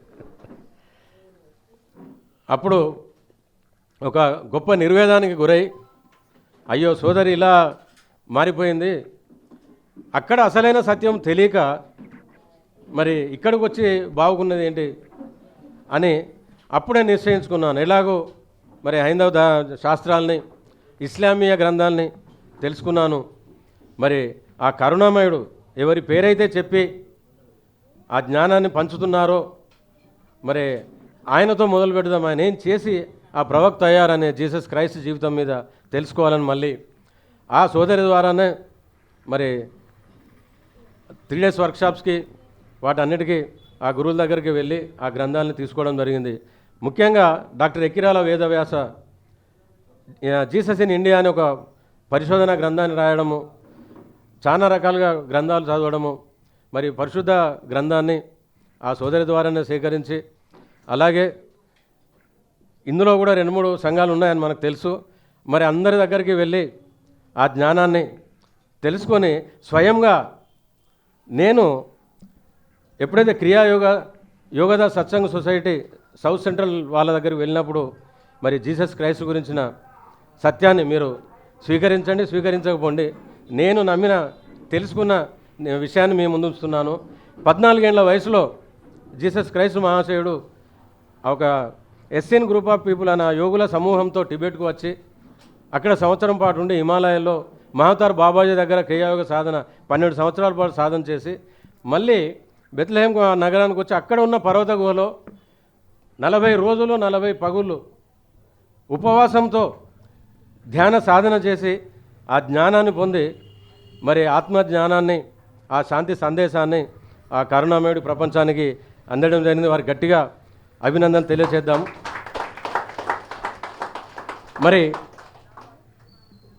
మరి జీసస్ చేసింది ఆ 40 రోజులు 40 పగులు రాత్రులైన ఉపవాసంతో ధ్యానంలో ఉన్నారు. మరి ఆ ధ్యాన ప్రక్రియ ఇందాక ఉదయమే సోదరి ఆ వాక్యాన్ని చేశారు. యోహాన్ 4:24 కనుక చూస్తే ఆ వాక్యం ఏమని చెప్తుంది అంటే, దేవుడు ఆత్మ కనుక ఆయనను ఆరాధించువారు సత్యముతోనూ ఆత్మతోనూ ఆరాధించవలను అని చెప్తుంది. మరి మై డియర్ ఫ్రెండ్స్, మనము దేవుడు వేరు మనము వేరు అని అనుకుంటున్నాం, కానీ మరి ఈ వాక్యం సుస్పష్టంగా మనకు తెలియజేస్తుంది దేవుడు ఎవరు అని. ఈ వాక్యం ద్వారా దేవుడు ఎవరు అంటున్నారు? ఆత్మే దేవుడు. మరి మన అందరిలో ఉన్నది ఏంటి? ఆత్మే దేవునప్పుడు మనందరం ఎవలము? దేవులమే. మరి ఈ వాక్యం చెప్పినప్పుడు మరి సోదరులు నన్ను ప్రశ్నించడం కూడా జరిగింది. మరి ఆ దేవుడు చేసే పనులు మనం ఎందుకు చేయట్లేదు అని ఒక ప్రార్థనా మందిరానికి వెళ్ళి ఈ వాక్యం చెప్పినప్పుడు అడగడం జరిగింది. అప్పుడు చెప్పాను, ఒక పసివాడు 25 కిలోల బస్తాను మోయగలడా? మరి ఆయన తండ్రి 30-40 ఏళ్ళు నా తండ్రి అవలీలగా మోయగలడు. మరి ఈ శిశువు, సార్ ఒక నిమిషం డిస్టర్బ్ కాకండి, వారు చూస్తారు. మరి ఆ 25 కిలోల బరువును ఆ శిశువు మోయలేడు, ఆ కుమారుడు మోయలేడు. కానీ ఆ 30 ఏళ్ళ తండ్రి, మరి శక్తివంతుడైన తండ్రి మోయగలడు ఈజీగా. మరి ఈ శిశువే ఆ బరువును మోయాలి అని అంటే మరి తను ఎప్పుడు మోస్తాడు? తన తండ్రి వాడు అంతైన వాడు మోస్తాడు, అంతనా కాదనా? సో అలాగే ఆ తండ్రి కూడా మహిమల్ని పొంది మహిమపరచబడ్డాడు. మనం కూడా సాధన చేసి ఆ తండ్రి అంతటి వాడు, జీసస్ క్రైస్ట్ అంతటి వాడైనప్పుడు మనం ఆయన చేసిన మహిమల్ని మనము చేయగలము అని చెప్పారు. అవునా కదా? సో మనం కూడా ఆయన చేసింది చేయాలి. ఆయన పట్టుకుంటే ఏమీ రాదు, ఆయనను ఆరాధిస్తే రాదు, ఆయన ఏం చేశాడో చేయాలి. ఒక కలెక్టర్ కావాలంటే కలెక్టర్ను పూజిస్తే రాదు, కలెక్టర్ను గౌరవిస్తే రాదు, కలెక్టర్ను ఆదరిస్తే కాదు. ఆయన ఏం చేశాడో అది చేస్తే మనం కలెక్టర్ అవుతాం. మరి ఈ యోహాను 4:24లో ఇంకొక వాక్యము, మనం అందరం దేవులమే కానీ ఆ దైవ శక్తిని పొందని దేవులం, ఇంకా ఎదగని దేవులము. ఆ సాధన ద్వారా మనము ఆ శక్తిని పొందాలి. మరి ఆ శక్తిని పొందాలి అంటే ఆయన ఆరాధించాలి. ఆరాధన ఎలా చేయాలి అంటే ఆత్మారాధన చేయాలి, సత్యంతో ఆత్మతో ఆరాధించాలి. మరి ఆత్మారాధనని సూక్ష్మంగా అర్థం చేసుకుంటే మరి ఆత్మారాధన ఏంటి అంటే మనం దేహంతో చేసే ఏ ఆరాధన, ఏ ప్రక్రియ అయినా కూడా దేహారాధన అవుతుంది. మరి మనసుతో చేసే స్తోత్రము, ప్రార్థన అన్నీ మానసిక ఆరాధన అవుతుంది, జపం అవుతుంది. కానీ ఆత్మారాధన కాదు. మరి మనసును శరీరాన్ని నిష్క్రియం చేస్తే, శూన్యం చేస్తే అప్పుడు ఆత్మ ఉనికిలో ఉంటుంది. అదే ఆత్మారాధన, అదే యోహాతో మనం కనెక్ట్ అయి ఉండడము, అదే పరిశుద్ధాత్మతో కనెక్ట్ అయి ఉండడము, అదే ధ్యానము. సో ధ్యానము మాత్రమే అసలైన ఆత్మారాధన అని ఆ వాక్యం తెలియజేస్తుంది. అలాగే లూకా అధ్యాయంలో 7:21లో ఉంటుంది. మనము మొదటగా seek ye the kingdom of God first, then all the righteousness added unto you, and the kingdom of God is thy within. మొదటగా మీరు దేవుని రాజ్యంలో ప్రవేశము పొందకూరండి. ఆ దివ్యత్వం మీకు కావలసినంత అక్కడే దొరుకుతుంది. ఆ దేవుని రాజ్యము మీ అంతరంలో, మీ లోపల ఉంది. మీ అంతరంలో ప్రవేశించండి. మరి బుద్ధ భగవానుడు మిగతా శాస్త్రులు చెప్పినా కూడా తం ఏవ శరణం గచ్చామి, నీ ప్రపంచాన్ని శరణు వేడు, నీ దేవుని రాజ్యం నీ లోపల ఉంది. మరి తెలుగు మరి గ్రంథంలో అక్కడక్కడ మీ మధ్యలో ఉంది అని అన్నారు, కానీ అంతరంలో ఉంది. అంతర్యానము, ధీయానము అంటే దాని అసలైన అర్థం కూడా అంతర్యానం. ధీ అంటే మనలోకి మనము చేసే, యానము అంటే ప్రయాణము. మరి మన అంతరంలో ఉన్నది ఎవరు? ఆత్మ. ఆత్మ ఎవరు? దేవుడు. అంతేగా? మరి ఆ దేవుని చేరుకోవాలంటే మనం చేయాల్సింది ఏంటి? ధ్యానము మాత్రమే. ఆ ధ్యానంలోకి వెళ్ళాలి అనంటే చేసే మార్గము శ్వాస మార్గము. ఆ శ్వాసను పట్టుకుంటే మనము ఆ పరమాత్మను చేరుకుంటాము. మరి అంతకుముందు నేను చేసిన ఏ నమాజులైనా ఏదైనా మరి నేను చేశాను అంటే ఆ భగవంతుని చేరుకోలేదు. కానీ నేను ఎప్పుడైతే ధ్యానం మొదలుపెట్టానో ఆ భగవంతుని చేరుకో, నాకున్న రుగ్మతలు, నా కష్టాలని అన్నీ తొలగించుకోగలిగాను. మరి ఇస్లాం సోదరులు నమాజ్ చేస్తూ మేము భక్తులం అంటున్నాము, కానీ మరి అదే జిక్ర్, ధ్యానం ఎంత గొప్పదో ఆ గ్రంథంలోనే తెలియజేశారు. ఏ చోటనైతే ఒక గడియ జిక్ర్, నా ధ్యానము చేయబడుతుందో అదే చోట ఆచరించబడ్డ 60 సంవత్సరాల నమాజ్ కన్నా గొప్పది అని ధ్యానం గురించి చెప్పబడింది ఆ గ్రంథంలో. మరి అలాగే మనము భగవద్గీతలో కనుక చూసినా మరి పూజా కోటి సమం స్తోత్రం, స్తోత్రకోటి సమో జప, జపకోటి సమం ధ్యానం, ధ్యానకోటి సమోలయ. మరి హిందూ సోదరులు పూజలు చేస్తూ నేను భక్తులము భక్తి ప్రవృత్తిని చాటుకుంటున్నారు, కానీ 1,000,000 సార్లు పూజలు చేస్తే వచ్చే పుణ్యము ఒక స్తోత్రంతో వస్తుంది, 1,000,000 స్తోత్రాలు చదివితే వచ్చే పుణ్యం ఒక జపంతో వస్తుంది, 1,000,000 జపాలు చేస్తే వచ్చే పుణ్యము ఒక్క ధ్యానం వల్ల దొరుకుతుంది. అంటే చూడండి, 1,000,000 కోట్ల పూజలు చేస్తే వచ్చే పుణ్యం ఒకే ఒక ధ్యానం వల్ల దొరుకుతుంది. మరి పూజలో శ్రమ, ఖర్చు, అన్నీ సమయము అన్నీ అవుతాయి, మరి దాని ఫలం ఇంతే. కానీ ధ్యానానికి ఏ ఖర్చు లేదు, ఏ శ్రమ లేదు, ఏది లేదు. మనల్ని మనం కట్టి వేసుకొని కళ్ళు మూసుకొని ఆ ధ్యానం చేస్తూ ఉంటే వచ్చే ఆ ఎనర్జీ ఇంకా అందులోనే ఉంది. నిమిషం నిమిషార్థం వా జ్ఞానినో ధ్యాన చింతయ క్రతుకోటి సహస్రానాం ధ్యానమేకం విశిష్యతే. నిమిషమో అర నిమిషమో ఒక ఆత్మజ్ఞాని చేసే ధ్యానము 1000 కోట్ల యజ్ఞాలు, యాగాలు, క్రతువులు చేసిన దానికన్నా గొప్పది అని అర్థం. అలాగే మరి మనం మన భక్తిని, ఆ పరమాత్మ పట్ల ఉన్న భక్తిని చాటుకోవడానికి మరి ప్రార్థనా మందిరాలకు వెళ్తున్నాము. మరి ఫలితాలు వస్తున్నాయా అనంటే ఎవరో 1,000,000కో 100,000కో ఒకరికి వచ్చినాయని అంటున్నారు, కానీ వచ్చినాయా అంటే శూన్యమే, సంవత్సరాల కొద్దీ చూడడమే. మరి ఏంటి అంటే మన ఆచారంలో ఉన్న లోపమే. ఎంతసేపు మనం ఏమనుకుంటున్నామంటే భగవంతుడు అంటే మనకి ఇష్టము గౌరవం అని మన ఇష్టాన్ని తెలియజేస్తున్నాం, మన మార్గంలో మన ఇష్టం ఉన్నట్టు చేస్తున్నామే. కానీ మరి భగవంతునికి మనం ఇష్టమా కాదా అన్న విషయాన్ని మనం మర్చిపోయాము. ఇక్కడ మనము కష్టాల్లో కూరుకొని పోతున్నాము. మరి ఆ పరమాత్మకు, ఆ యెహోవాకు ఎవరు ఇష్టము అంటే ఈ గ్రంథాల్లో తెలియజేశారు. మై డియర్ ఫ్రెండ్స్, ఈ గ్రంథాల్లో వేరుగా ఏమీ లేవు. ఈరోజు అజ్ఞానంతో, మూర్ఖత్వంతో ఈ పదం వాడడానికి నేను ఏమాత్రం సంకోచించను. మాది గొప్పది అని ఈ 3 గ్రంథాల వాళ్ళు అనుకుంటున్నారు, కానీ అన్నిట్లో ఒకే సత్యం ఉంది. అది మీ ముందు ఈరోజు బహిర్గతపరుస్తున్నాం.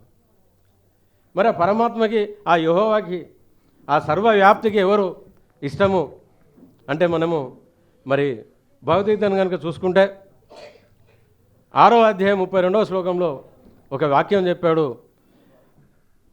ఎవరైతే ఇతర జీవుల యొక్క, ఇతర ప్రాణుల యొక్క సుఖ దుఃఖాలను తన సుఖ దుఃఖాలుగా ఎంచుతాడో వాడే నా భక్తుడు అని అన్నాడు. అంతేగాని పూజలు చేసిన వాళ్ళు, యజ్ఞాలు చేసిన వాళ్ళు, యాగాలు చేసిన వాళ్ళు, ప్రార్థన చేసిన వాళ్ళు అనలే. తోటి వారి సుఖ దుఃఖాలను, ఇతర ప్రాణుల సుఖ దుఃఖాలను తన సుఖ దుఃఖాలుగా ఎంచుతాడో వారే నాకు ఇష్టడు. మరి పరిశుద్ధ ఖురాన్, దివ్య ఖురాన్ గ్రంథంలో కనుక 2వ సూరా అల్ బకరా అంటారు, 2వ సూర 177వ వచనము ఆయత్ కనుక మనం పరిశీలిస్తే అక్కడ క్రిస్టల్ క్లియర్గా ఉంది. సోదరులు మరి శుక్రవారం ప్రార్థన చేసి, సంవత్సరానికి 2 ప్రార్థనలు చేసి, లేదా ఏదో రంజాన్ నెలలో ప్రార్థనలు చేసి భక్తులు అనుకుంటాం, కానీ ఈ వాక్యంలో చూడండి క్రిస్టల్ క్లియర్గా చెప్పబడింది. సత్కార్యం అనగా నీ ముఖము తూర్పునకో పడమటకో తిప్పుట కాదు. అంటే నమాజ్లో ముస్లిం సోదరులు సలాం తిప్పుతూ ఉంటారు. నీ ముఖము తూర్పునకో పడమటకో తిప్పుట కాదు సత్కార్యం అనగా, ఎవరైతే ఈ గ్రంథమునందని నియమాలను ఆచరిస్తారో, ఎవరైతే తల్లిదండ్రులను గౌరవిస్తారో, ఎవరైతే పేదవారి హక్కు దానము, నాచే వసంగబడిన ధనము నుండి పేదవారి హక్కు వారికి ఇస్తారో, ఎవరైతే ఆపదలో ఉన్న వారిని ఆదుకుంటారో వారే నా భక్తులు అన్నాడు. ఇది అసలు అందులో చెప్పబడిన వాక్యం. మరి పరిశుద్ధ గ్రంథాన్ని కనుక మనం పరిశీలిస్తే మత్తయి సువార్త 7వ అధ్యాయము 21వ వచనం ఏం చెప్తుందో మనం పరిశీలిస్తే చాలా సుస్పష్టంగా చెప్పబడింది. ప్రభువా అని నన్ను ప్రార్థించాడు వానికి అన్న ఈ ప్రభు నియమమును అనుసరించి, ఈ తండ్రి నియమమును అనుసరించి జీవించిన వానికి పరలోకంలో చోటున్నది అన్నారు. ఆ తండ్రికి ప్రార్థన చెయ్యండి, ఓకే, కానీ ఆ ప్రార్థన అంత ప్రాముఖ్యమైనది కాదు అని వాక్యం ద్వారా తెలుస్తుంది. నీ ప్రవర్తన ముఖ్యము, ప్రార్థన కాదు. నువ్వు ప్రార్థించకపోయినా ఆ తండ్రి నియమమును అనుసరించి జీవిస్తే ఆ తండ్రి పరలోకంలో చోటున్నది, నా పక్కన చోటున్నది అని అంటున్నాడు ప్రభు. మరి మూడిట్లో వాక్యం ఒకటేగా. వారికి ఎవరు ఇష్టలు?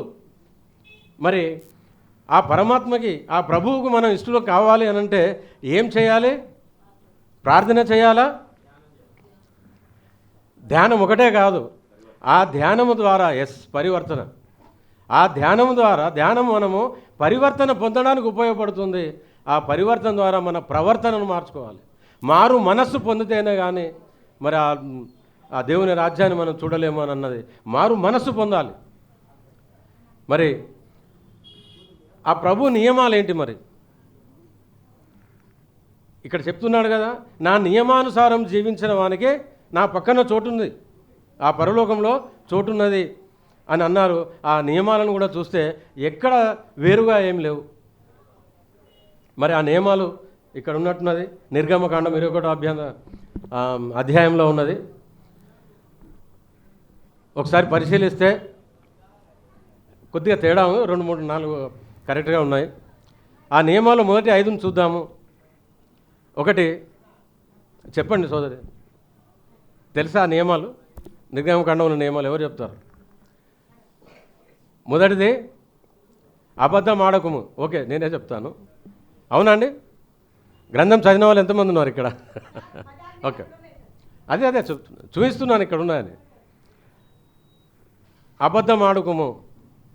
2 నరహత్య అన్నారు, కానీ హింస చేయకము. ఒక గ్రంథంలో అలా ఉంది, ఒక గ్రంథంలో ఇలా ఉంది.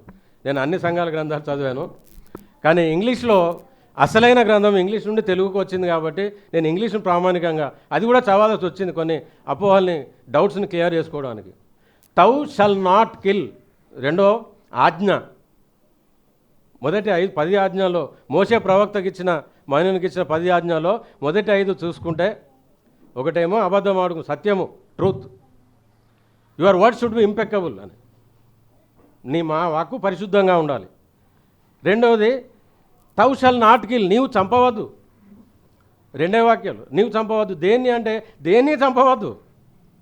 కొన్నిట్లో నరహత్య అన్నది, ఇంకోటేమో హింస చేయకుమాని ఉంది, అయినా అర్థం ఒకటే. 3వది అసూయ చెందకు, ఇంకొకరితో పోల్చుకోకు. ఇంకోటి దాన్ని అసూయ అంటారు, ఈర్ష్య చెందకము అని ఇంకో పుస్తకంలో ఉంది. 4వది దొంగిలించకము. 5వది వ్యభిచరించకము. మరి ఇదే ఒక పరిశుద్ధ గ్రంథంలో ఉందా ఈ వాక్యాలు, ఈ ఆజ్ఞలు అని అంటే, మరి పతంజలి మహర్షి వారు యమ నియమాలని ఆయన కూడా ఒక 10 ఆజ్ఞలు ఇచ్చారు. మరి వాటిని కనుక చూస్తే, యమంలోనే 5ని చూస్తే సేమ్ టు సేమ్ ఉన్నాము. సత్యము, అహింస, అస్థేయము, అపరిగ్రహము, బ్రహ్మచర్యము. వీటి అర్థాలు చూడండి. సత్యం అంటే ఇక్కడ అబద్ధం ఆడుకు, సత్యం పలుకుమన్నట్టేగా. మరి అహింస అంటే హింస చేయకము. అస్థేయం అంటే అసూయ చెందకము. అపరిగ్రహము, ఫ్రీగా వచ్చినా కూడా మీకు అవసరం లేని వస్తువును అసలు స్వీకరించక, ఎవరైనా పంచినా కూడా నీకు పనికిరాంది, నీకు అవసరం లేనిది స్వీకరించకము. మరి ఇక్కడ దొంగిలించకము అని ఒక గ్రంథంలో పక్క బ్రాకెట్లో ఉంది. నీ సోదరుని కలము కూడా అనుమతి లేకుండా వాడితే అది కూడా దొంగతనమే అని ఉంది. అంత స్ట్రిక్ట్గా ఉంది పరిశుద్ధ గ్రంథంలో. అక్కడ అపరిగ్రహము, పక్కని సొమ్ము ఆశించకు. మరి ఇక్కడ బ్రహ్మచర్యము, అక్కడ వ్యభిచరించకము. తేడా ఎక్కడన్నా ఉందండి? సో మరి ఇలా ఆ 10 ఆజ్ఞల్ని, తల్లిదండ్రులను గౌరవించుడు, అబద్ధం సాక్ష్యం చెప్పకు, మరి పర స్త్రీ వైపు కానీ పర పురుషుని వైపు కానీ కన్నెత్తి చూడకు. మరి మహాప్రవక్త కూడా ఇవే చెప్తూ ఇంకా ఆయన ఏమంటాడు అంటే, నీకు పర పురుషుడు ఎదురైనా పర స్త్రీ ఎదురైనా నీ దృష్టి వారి పాదాల వైపు ఉండు, మొహం వైపు కాదు అని చెప్పారు. సో ఇట్లా ఆయనకు ఎవరిష్టలు, ఆయన అనుగ్రహాన్ని పొందాలంటే ఏమేమి ఆచరించాలి, ఏ ఆచరణ మాత్రమే ముఖ్యం, కానీ ప్రార్థన, మిగతా ప్రక్రియలన్నీ కదలు పెట్టినాయి. మరి యోషయా గ్రంథాన్ని కనుక మొదటి అధ్యాయంలో కనుక చూస్తే అక్కడ క్లియర్గా ఉంది, నీ దీప నైవేద్యములు వ్యర్థము, వాటినిక తేకుడి. నాకు మందిరం కట్టించమన్నవాడు కూడా, నా మందిరంలో నన్ను జనులు చూడడానికే వస్తున్నావుగా, నా మీద భక్తితో ఇష్టంతో కాదు. మీరు చేసే ఈ హేయమైన చర్యల ద్వారా నన్ను హింసిస్తున్నారు. మీరు 2 చేతులెత్తి ప్రార్థించినప్పుడు నీ వైపు మెడను కూడా తిప్పను. ఎందుకు అంటే నీ చేతులు రక్తంతో తడిసి ఉన్నవి, అవి కడుక్కొని రమ్ము, శుద్ధం చేసుకొని రండి అని. మరి ఆ పరిశుద్ధం చేసే ప్రక్రియ ధ్యాన సాధన. మరి దీని గురించిన వాక్యం కూడా మనం భగవద్గీతలో కనుక చూస్తే అంతకుముందు ఎన్ని పాపాలు చేసి ఉన్నప్పటికీ కూడా యోగం అనే అగ్నిలో మాత్రమే జ్ఞానాగ్ని దగ్ధ కర్మణం, మనం చేసే ప్రతి కర్మ ఆ జ్ఞానం అనే అగ్నిలో ధ్యానాగ్నిలో దగ్ధమవుతుందని చెప్పడానికి సాక్ష్యం ఉంది అక్కడ. బ్రహ్మహత్యా సహస్రాన్ని భ్రూణహత్యా శతావిచ ఏకోహి దయ్యత్యగ్ని నిర్విందనం. అంటే ఒక అగ్నిలో కట్టెలు ఎలా కాల్చబడతాయో ఈ ధ్యానాగ్నిలో, ధ్యానం వల్ల వచ్చిన జ్ఞానాగ్నిలో మనం చేసిన పాపములు, బ్రహ్మహత్యా పాపములు, ఘోర శిశుహత్యా పాపములు ఉన్న ఆ పాతకములన్నీ ధ్యానం అనే అగ్నిలో దహించబడతాయి అని. అందుకే ఎంత అద్భుతమైన పేరు ఈ ప్రార్థనా మందిరానికి ఉందో. ఈ మందిరానికి ఆ సోదరికి గట్టిగా చప్పట్లు కొడదాం.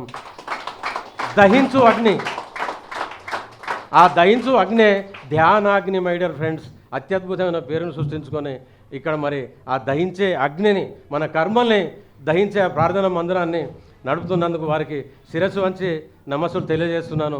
వారి కలిసే భాగ్యం ఈరోజు దొరికినందుకు ఆ పరమాత్మకు ధన్యవాదాలు తెలియజేస్తున్నాను. అత్యద్భుతమైన పేరు సోదరి. ఆ దహించే అగ్నే ధ్యానాగ్ని.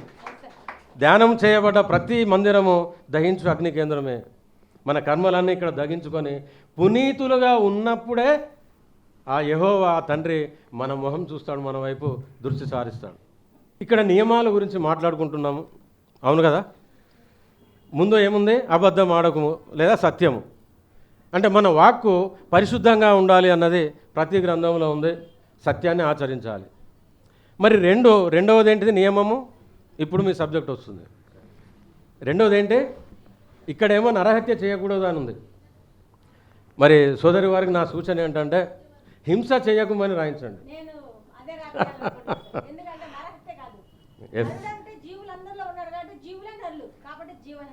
ఇంగ్లీష్ బైబిల్లో thou shall not kill ఈ వాక్యంకి ఇంగ్లీష్ బైబిల్లో అంటే నీవు చంపవద్దు. దేని చంపవద్దు అంటే దేన్ని చంపవద్దు, ఏ ప్రాణిని హింసించకమని. కాబట్టి ఇది దయచేసి మార్చాల్సిందిగా ప్రార్థన. సత్యాన్ని మనం చెప్పాలి కాబట్టి నరహత్య కాదు, ఏ హత్య చేయొద్దు. సో హింస ఈ మానవ ప్రపంచము నాతో సహా, నేను కూడా ఒకటి పాతకున్నాయి, నేను కూడా హింస చేశాను. అజ్ఞానంలో ఉండి, అమాయకత్వంలో ఉండి, అంధవిశ్వాసంలో ఉండి నాకు నేర్పబడింది అలా. కానీ సత్యాన్ని తెలుసుకొని మరుక్షణమే నేను సాకారిగా మారాను. కానీ హింస అంటే ఒక వ్యక్తి ఇలా ఇదే ఈ అపోహలే. నరహత్య మాత్రమే హింస, మిగతా వాటిని హాయిగా భోంచేయచ్చు అని అపోహ ఇస్లామీయ ధర్మంలో ఉంది, ఇందులో ఉంది. హిందువులు కూడా నమ్ముతున్నారు మ్యాక్సిమం. మరి హింస అంటే అసలైన అర్థము మనస వాచ కర్మణ. ఏ ప్రాణిని కష్టం కలిగించినా అది హింస మాత్రమే. మరి పరిశుద్ధ గ్రంథం నందు మనం ఉన్నట్టు మరి హింసకు ఏం దొరుకుతుంది మనకు ప్రతిఫలము? As you sow so you reap. నువ్వు వెతుకున్నదే ఆ పంటనే నూరుకుంటావు. ఏ విత్తనం అయితే పంటను వేస్తావో అదే నూరుకుంటావు. మరి హింసను విత్తుతే హింస నూరుకుంటావు.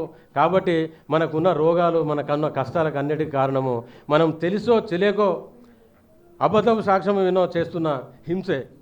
మరి ఆ మూగ జీవుల్ని, మరి జీవుల్ని ఎందుకు సృష్టించబడ్డాయి అంటే తినడానికి అనే వాదించే ప్రభుత్వాలు ఉన్నారు. మరి ఇస్లామీయ ధర్మంలో కూడా నేను ఎన్నో ఎదుర్కొన్నాను. కాబట్టి ముందు ఆ గ్రంథంతో మొదలు పెడతాను. మరి సూరే నహ్ల్ 17వ అధ్యాయం ఖురాన్లో, దివ్య ఖురాన్లో వాక్యం ఏముంది? నేను జంతువులు ఎందుకు సృష్టించబడ్డాయి అని అంటే నేను మీ సౌలభ్యం కొరకు, మీ సౌకర్యం, మీ సౌలభ్యం కొరకు రకరకాల జంతువుని సృష్టించి ఉన్నాను. ఆ వాక్యం చెప్తుంది. ఎలాంటి సౌలభ్యం అంటే మీరు సుదూర ప్రాంతములు వేగంగా ప్రయాణించుటకు, ఇప్పుడు అన్ని మెకనైజ్డ్ అయింది, వెహికల్స్ వాడుతున్నాం, కానీ అక్కడ వెహికల్స్ లేవు. గుర్రములను సృష్టించినాను. వేగంగా సుదూర ప్రాంతంలో ప్రయాణించుటకు గుర్రములను సృష్టించినాను. ఎడారి ప్రాంతంలో మీకు ఉపయోగించుటకు ఎడారి ఒంటెలను, ఎడారి ఓడను సృష్టించినాను. కంచర గాడిదలను సృష్టించినాను. చలి నుండి మీ దేహములను కాపాడుకొనుటకు ఉన్ని కోసమై గొర్రెలను సృష్టించినాను అన్నాడు. మాంసం కోసమే అనలేదు. క్లియర్గా ఉంది, ఉన్ని కోసమై గొర్రెలను సృష్టించినాను అన్నాడు. మీకు కలిగే 200 రకాల రోగాలకు చికిత్స కోసమై తేనెటీగను సృష్టించినాను. వాటి కడుపు నుండి మిలమిల మెరిసే ఒక బంగారు రంగు ద్రవము సృష్టించబడుతుంది. దానివల్ల మీకు 200 రోగాలకు చికిత్స గలదు. మరి ఆ భగవంతుని మహిమపరచుడే. నేను మీకు సౌలభ్యం కోసం అన్నీ అమర్చి ఉన్నాను. మరి మీరు ఏ సాధు జంతువులైతే సాదుతున్నారో పెంచుకుంటున్నారో, మరి ఆ జంతువులను ఉదయము మేపుటకు తోలుకొని పోయినప్పుడు ఆ సంధ్యా సమయంన తోలుకున్నప్పుడు మీ కళ్ళకి ఎందుకో ఇంపుగా ఉండే ఆ దృశ్యములు ఉంటాయి. ఆవులు, మేకలు, గొర్రెలు అవన్నీ ఆ సాధు జంతువుల్ని సాకడానికి ఉదయం తీసుకుపోయినప్పుడు వచ్చినప్పుడు ఎంతో ఆనందం మీకుంది, ఎంతో అందమైన దృశ్యం ఉంది అందులో అంటారు. మీ కన్నులకు ఆనందం కలుగుతుంది అంటారు. అలా ఆ గ్రంథంలో జంతువుల ఆవశ్యకత గురించి చెప్పారు, కానీ ఎక్కడా ఉండదు. అలాగే జంతువులు మనము ఒకటే అని చెప్పడానికి సూరయ అనాం 6వ అధ్యాయము 36వ ఆయత ఏమని చెప్తుంది అంటే, ఆకాశంలో ఎగురు పక్షులు కానీ, భూమి మీద సంచరించే జంతువులు కానీ, నీటిలో ఈదుతున్న జీవులు, ప్రాణులు కానీ అన్నీ మీ వంటివే, మీరు ఒకే సంతతికి చెందినవారు అని ఆ దివ్య ఖురాన్ చెప్పడం జరిగింది. మరి అలాగే భగవద్గీతను చూసుకుంటే 10వ అధ్యాయం 20వ శ్లోకంలో ఆ పరమాత్మ స్వయంగా కృష్ణ పరమాత్మ చెప్తాడు, అహమాత్మ గుడాకేశ సర్వభూతాశయ స్థిత అని. అంటే తను స్వయంగా నేను స్వయంగా సర్వజీవులందు నివసిస్తున్నాను. మరి హింస చేస్తే ఎలాంటిది ఉంటుంది? 16వ అధ్యాయం 19వ శ్లోకంలో చెప్పబడింది. ఏమని?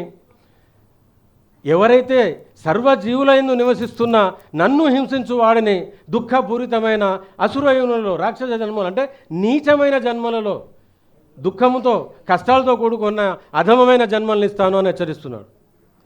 కాబట్టి ఏ జీవిని హింసించినా ఆ పరమాత్మను స్వయంగా హింసించినట్టే అని ఈ గ్రంథం ద్వారా తెలియజేస్తుంది. అలాగే మనం బైబిల్ పరిశుద్ధ గ్రంథానికి కనుక వస్తే,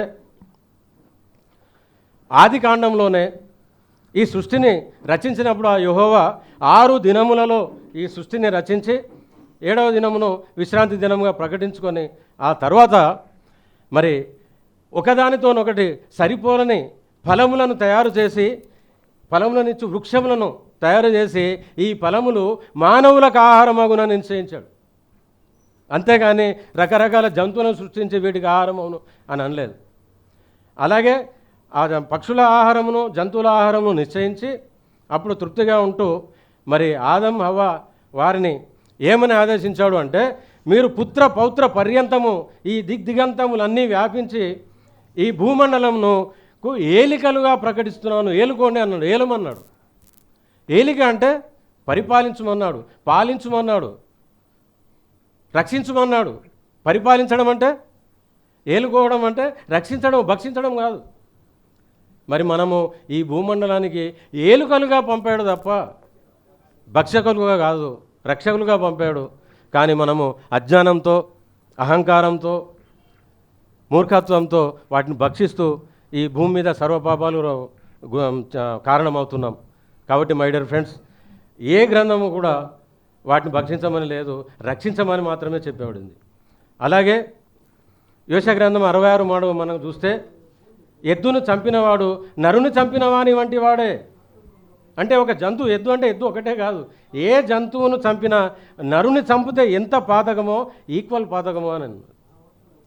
అలాగే రోమా గ్రంథం 14:21 కనుక చూస్తే, నీ సోదరుని అభివృద్ధిని ఆటంకం కల్పించుట కానీ, అబద్ధం ఆడుట కానీ, మాంసము తినుట కానీ వెంటనే మానివేయటం మంచిది అని అన్నారు. అలాగే సామెతలు 23:20-21 ఆ వాక్యాలు కనుక చూస్తే, హెచ్చుగా మాంసము మద్యము స్వీకరించు అని సేవించు అని సహవాసం కూడా చేయకూడదు అంటాడు. ఇంకా తినడం ఎక్కడిది? తినడము?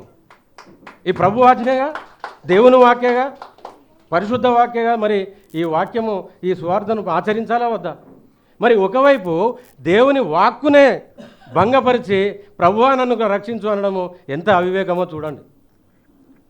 క్లియర్గా ఉంది, వెంటనే మానివేయడం మంచిది, రోమా 14:21.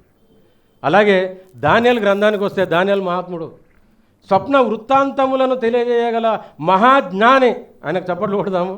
ఆ దానియేలు అన్నాడు, సొలొమోను రాజు దగ్గరికి వచ్చినప్పుడు జ్ఞానం కోసము, మరి మీకు ఆహారంగా ఏమి కావాలి అనంటే, ఒక 4 లీటర్లు రోజు శుభ్రమైన మంచినీరు, శాకము ధాన్యములతో కూడిన ఆహారము, సాత్విక ఆహారము ఇవ్వమన్నాడు. ఎందుకు అని అంటే మీరిచ్చు రాజసిక ఆహారము, ఆ మద్యము వైన్ అది స్వీకరించి నన్ను నేను అపవిత్రపరచుకున్నదాలను అన్నాడు తన 3 స్నేహితులతో, ఆ మహాజ్ఞాని. మరి అప్పుడు అంటాడు ఆ రాజు, మీకు బలం ఎట్లా వస్తుందంటే ఒక్క 10 దినములు గడువు ఇవ్వుడి. ఆ 10 దినములు ఆ శాకముతో కూడిన ఆహారంలో ఉన్న మాంసాహారంతో కూడిన ఇతర విద్యార్థులను పోల్చుడి ఎలా ఉంటుందో చూడండి అంటే 10 దినముల తర్వాత పరీక్ష పెట్టి ఆ రాజు వీరు జ్ఞానులుగా ఉన్నారు, శాకాహారమే సరైన ఆహారం అని మిగతా అందరికీ శాకాహారమే పెడతాడు ఆయన. మరి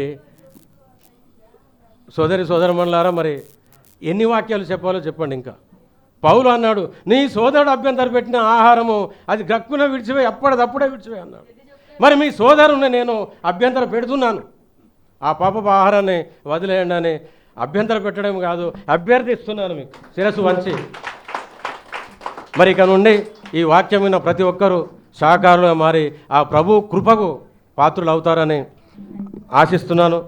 అలాగే మరి ఆ మహనీయుడు ఒక గొప్ప సందేశాన్ని ఇచ్చాడు. ఇన్ని గ్రంథాలేమి చదవక్కర్లే.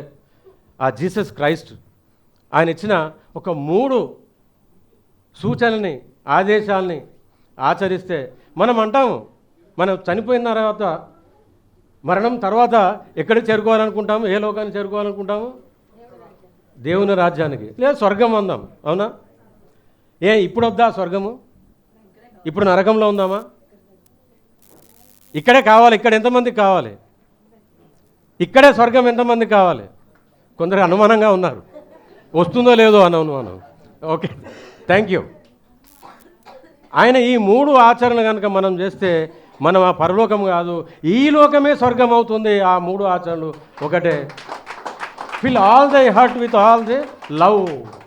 మీ హృదయం నుండా మిమ్మల్ని మీరు ప్రేమించుకోండి. మీ హృదయంలో లేషన్ మాత్రము, ఈషన్ మాత్రము కూడా ఈర్ష్యా, ద్వేషాలు, రాగాలు ఏమీ ఉండకూడదు. కేవలం ప్రేమ ప్రేమ ప్రేమ. మీ అనుగనువు ప్రేమతో మిమ్మల్ని మీరు నింపించుకోండి.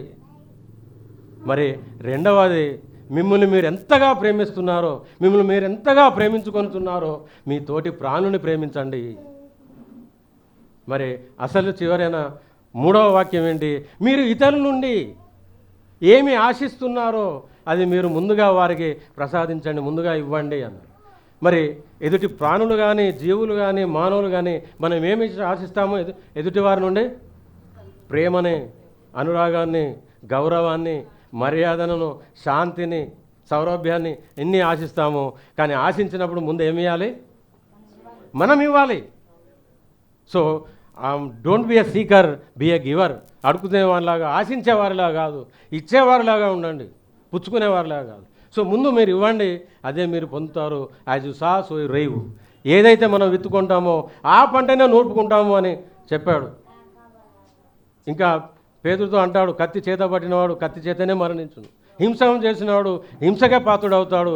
ఈ భూమి మీద ఉన్న హింస అన్నిటికీ మూల కారణము మానవులు చేస్తున్న హింసే, మనమే. కాబట్టి ఎవరి వాస్తవానికి వారే బాధ్యులు.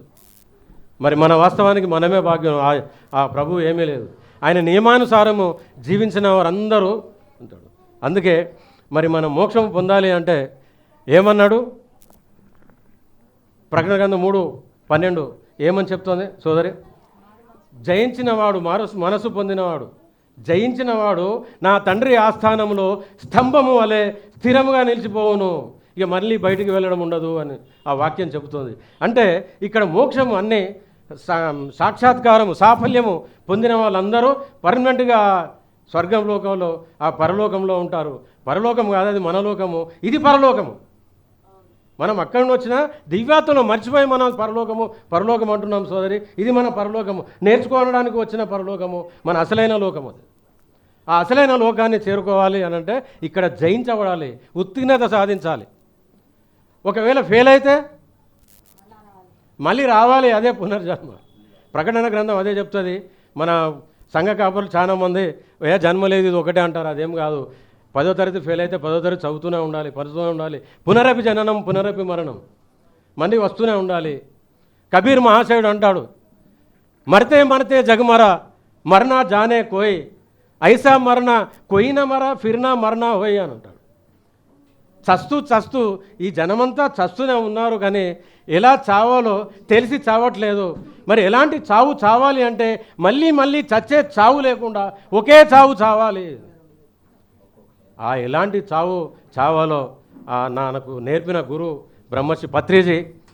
మరి అలాంటి గురువులు ఎందరో, జీసస్ క్రైస్ట్, కబీర్, వాళ్ళందరికీ, ఆ పరమ గురువులందరికీ ధన్యవాదాలు తెలియజేస్తూ, మరి ఈ సువార్తను ప్రకటించడానికి ఆహ్వానించిన సోదరి అది మేడం గారికి, మరి వేదిక మీద ఉన్న పెద్దలందరికీ, మరి ఇక్కడున్న హాస్టల్ మాస్టర్స్ అందరికీ, కనిపిస్తున్న దేవుళ్లకు, కనిపించకుండా వచ్చిన దేవుళ్ళందరికీ నమోవాకులు తెలియజేస్తూ ముగిస్తున్నాను.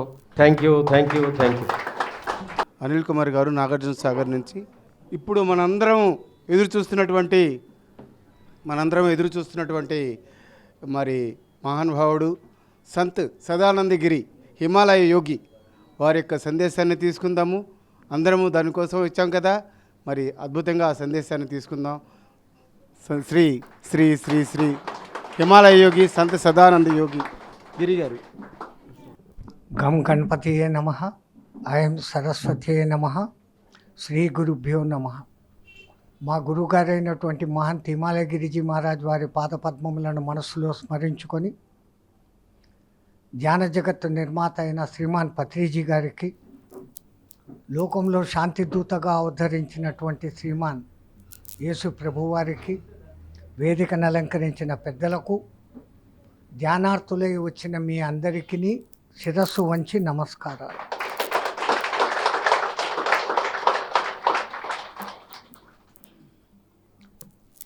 మా దృష్టిలో పరమాత్ముడు తాను అనేకమై తనను తాను ఒక ఆట ఆడుకునేకి ప్రకృతి అనేది పంచభూతాలతో మొదట సృష్టించాడు. మరి ఆ పంచభూతాలు సృష్టించిన పరమాత్మ మనకెప్పటికీ కనపడ్డు. పంచభూతాలను సృష్టించి దాంతో ప్రకృతిని తయారు చేసిన పరమాత్మ మనకెక్కడికి కనపడ్డు. కానీ ఒక్కొక్క దాన్ని పరిశీలించి చూస్తే పరమాత్మ తత్వం ఏమి అనేది ముందు మనకు తెలుస్తుంది.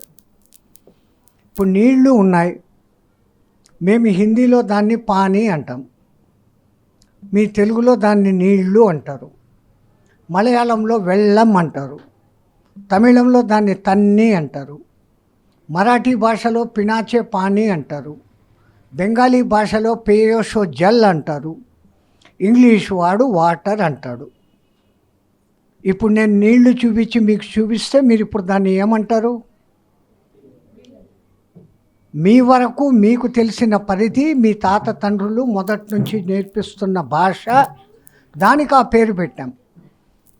ఇంకో భాషస్థుడు ఇంకో పేరు మీద పిలుస్తున్నాడు, ఇంకో భాషస్థుడు ఇంకో పేరు మీద పిలుస్తున్నాడు. కానీ అసలు ఆ నీళ్లు అనేది ఏమి అనేది ఎవరికి తెలియదు, దాని అసలు పేరు ఎవరికీ తెలియదు. ఆ నీళ్లను ఒక కూజాలో వేస్తే కూజా ఆకారం పొందేస్తుంది, గ్లాసులో పోస్తే గ్లాసు ఆకారం పొందేస్తుంది, బాణలో పోస్తే బాణ ఆకారంలోకి వస్తుంది. దానికంటూ ఒక స్థిర ఆకారం లేదు. ఒక గ్లాస్ నీళ్లలో ఒక స్పూన్ పసుపు కలిపితే ఆ నీళ్లు పచ్చగా కనపడతాయి. అదే కారపొడి కలిపితే ఎర్రగా కనపడతాయి. ఇంకో రంగు, ఏ రంగు మీరు కలిపితే ఆ రంగుగా కనపడుతుంది. అట్లాగనే ఒక గ్లాస్ నీళ్లలో మీరు ఒక స్పూన్ పంచదార వేస్తే తీయగా ఉంటుంది, ఒక స్పూన్ ఉప్పు వేస్తే ఆ నీళ్లకు ఏ గుణం ఉంది? ఏ గుణము లేదు. మీరు ఎట్లా చూస్తే అది అట్లా ఉంది, తనకంటూ ఏ గుణము లేదు. వేదాలలో చెప్పబడిన పరమాత్మ కూడా ఆ విధంగా నిర్గుణుడు. దాంట్లో ఏది కలుస్తే అదిగా తాను చూపిస్తుందే తప్ప తనకంటూ రంగు లేదు, తనకంటూ రుచి లేదు, తనకంటూ ఆకారము లేదు. అట్లాగనే ఈ భూమండలాన్ని ఆక్రమించుకొని 30 కిలోమీటర్ల వరకు ఉండే వాయుమండలం, వాయువు కనపడుతుందా మీకు? కానీ ఉంది, అది లేకపోతే మనం లేం. భూమి, దీని బండ్లకు బాగా కనపడుతూ ఉంది. ఈ భూమి మీద మనం తొక్కుతున్నాం, మలమూత్రాలు వదిలిపెడుతున్నాం, మన ఇండ్ల కోసం గుంతలు తవ్వుతున్నాం, పంటలు పండించుకునేకి ఆ భూమా తల్లిని కొర్రులతో గీతలు గీతలు గీసేస్తున్నాం. బిల్డింగులు కట్టుకుంటున్నాం. ఇంత చేసిన ఆ భూమాదేవి క్షమగా ఉండి మనం 4 గింజలు వేయంగానే దాన్ని 100 గింజలుగా వెనక్కిస్తుంది. ప్రకృతిలో ఉన్న ఈ పంచభూతాలలో ఏ ఒకటిని తీసుకోండి, అది తన కోసం తాను ఏమీ చేయడం లేదు, అంతా ఇవ్వడమే తెలుస్తూ ఉంది. ఇవ్వడం మనం నేర్చుకున్నాము అంటే పొందడం అనేది పొందవచ్చు. ముందు ఇవ్వడం నేర్చుకోవాలి. రోడ్డు మీద ఎవరో ఒక ఆయన పోతుంటాడు, ఒరేయ్ నాకు ఈ అడ్రస్ చెప్పు అని అంటే ఆయనకి ఎంత కోపం వస్తుంది. ఏమండి ఈ అడ్రస్ చెప్పండి అంటే ఆయన దగ్గరుండి వెంట పట్టి తీసుకొని పోయి అడ్రస్ దగ్గర దింపుతాడు. ఎక్కడుంది తేడా? మాటలో తేడా. మన మాట సక్రమంగా ఉంటే అన్నీ సక్రమంగానే ఉంటాయి. మన ఆలోచనలు కూడా సక్రమంగా ఉంటే మనం సక్రమంగా ఉంటాం. మనం సక్రమంగా ఉంటే మన నోట్లో నుంచి మాటలు కూడా సక్రమంగానే వస్తాయి. ఈ ఇన్నర్ మన లోపల ఉన్నటువంటి ఒక సూక్ష్మ శరీరము, ఆ సూక్ష్మ శరీరాన్ని నడుపుతున్న కారణ శరీరము, దాని వెనక ఉన్న ఆత్మస్వరూపము. నీవు సదా ఆత్మస్వరూపుడవై ఉండుము అని చెప్తుంటారు. అంటే ఆత్మ అంత పరిశుద్ధం ఇంకొకటి లేదు. ఆ ఆత్మ ఒక ఉపాధి లోపలికి వచ్చినాక ఆ ఉపాధి తన ఇష్టాలను బట్టి కష్టాలను బట్టి ఏమేమో చేసి పూసుకుంటా ఉంది. పూసుకోవడం ఎంత ఎక్కువ అవుతా ఉందో కడుక్కునేదానికి అంత కష్టమవుతా ఉంది. అసలు పరమాత్ముడు మనకి ఇక్కడికి జన్మని ఇచ్చి పంపింది, నువ్వు చేసుకున్న గతమంతా కడుక్కోరా బాబు అని ఇక్కడికి పంపారు. మనం కడుక్కునే బదులు ఇంకా పూసుకోవడంలోనే ఇష్టపడుతూ ఉన్నాం. అందుకే ఇంతకుముందు నేను చెప్పినట్లు వదులుకోవడం తెలిస్తే తీసుకోవడం అద్భుతంగా దేవుడు ఇవ్వాల్సింది ఇస్తాడు. వదులుకోవడం నేర్చుకోవాలి. వదులుకోవడం ఎట్లాగానో మీకు ఇప్పటికిప్పుడే చూపిస్తాను. మీరంతా కొద్దిగా గాలి తీసుకోండి, ఒకసారి ఇంకొంచెం తీసుకోండి, ఇంకొంచెం తీసుకోండి, ఇంకా కొంచెం తీసుకోండి. నేను అంటూనే ఉంటా, ఎంత తీసుకుంటారు? తీసుకున్న తర్వాత ఏం చేస్తున్నారు? ఈ వదలకపోతే తీసుకోవడం చేత కాదే. ఇక్కడే అర్థమైపోతుందా? వదలడం మన దగ్గర ఉంటే తీసుకోవడం అనేది కూడా వస్తుంది. పరమాత్మ మన కోసము ఎంత అద్భుతమైనటువంటి ఈ మానవ యంత్రం తయారు చేశాడు అంటే నభూతో నా భవిష్యత్. ఎంత యంత్రం అంటే ఈ యంత్రం పనిచేసేదానికి ఒక దిక్కు ఆహారము తినాల, ఒక దిక్కు గాలి తీసుకొని వదిలి తీరాల. ఈ 2 పనులు చేయకపోతే ఈ యంత్రం పనిచేసి చావదు. యేసు ప్రభువు 32 ఏళ్లకు ముందు ఎక్కడా ప్రకటన కాలే. వచ్చి ప్రకటన కాగానే ముందు ఏమన్నాడు? నేను దేవుని దూతను అన్నాడు. ఎట్లా తెలిసింది ఆయనకు నేను దేవుడి దూతను అని అంటే ఆయన ఏకాంతంలో ధ్యాన సాధన చేయటంతో నేను దేవుడి యొక్క దూతను అని తెలుసుకున్నాను. ధ్యాన శక్తి ఇంకా పెరిగిన తర్వాత ధైర్యంగా చెప్పుకోగలిగినాడు నేను దేవుని కుమారుడను అని. ఆ తర్వాత ఆయనకు తెలియకుండానే మనమంతా ఇప్పుడు ఆయన్ను పరమాత్మను చేసేసినాం. ధ్యానంలో 3వ స్టేజ్కు ఆయన వెళ్ళిపోయినాడు, మనం ఆయన్ను వెళ్ళేటట్టు చేయగలిగినాం. ధ్యానంలో ఉన్న శక్తి అటువంటిది. ఆయన ముందు పంచభూతాలన్నింటినీ గమనించాడు. నా ప్రభువైన దేవుడు ఇంత అద్భుతమైన ఈ సృష్టిని చేశాడు అని సృష్టి రహస్యాన్నంతా కనుక్కున్నాడు. అది కనుక్కునేదానికి ఆయన ఏది ప్రయోగాలు చేయలేదు. ఎవరికీ తెలియని ఏకాంతవాసం చేశాడు. నాకు తెలిసినంత వరకు బైబిల్లో ఎక్కడ యేసుక్రీస్తు యొక్క బాల్యం గురించి కానీ యవన స్థితి గురించి కానీ లేదు. కేవలం ప్రకటింపబడ్డాడు, బయటకు వచ్చారు. సత్యము తెలుసుకొని ఈ కనపడుతున్న రాజులు కాదు, రాజులందరి పైన రాజు నా తండ్రి ఒకడు ఉన్నాడు అని చెప్పి ధైర్యంగా ఆ కాలంలో చెప్పగలిగినాడు.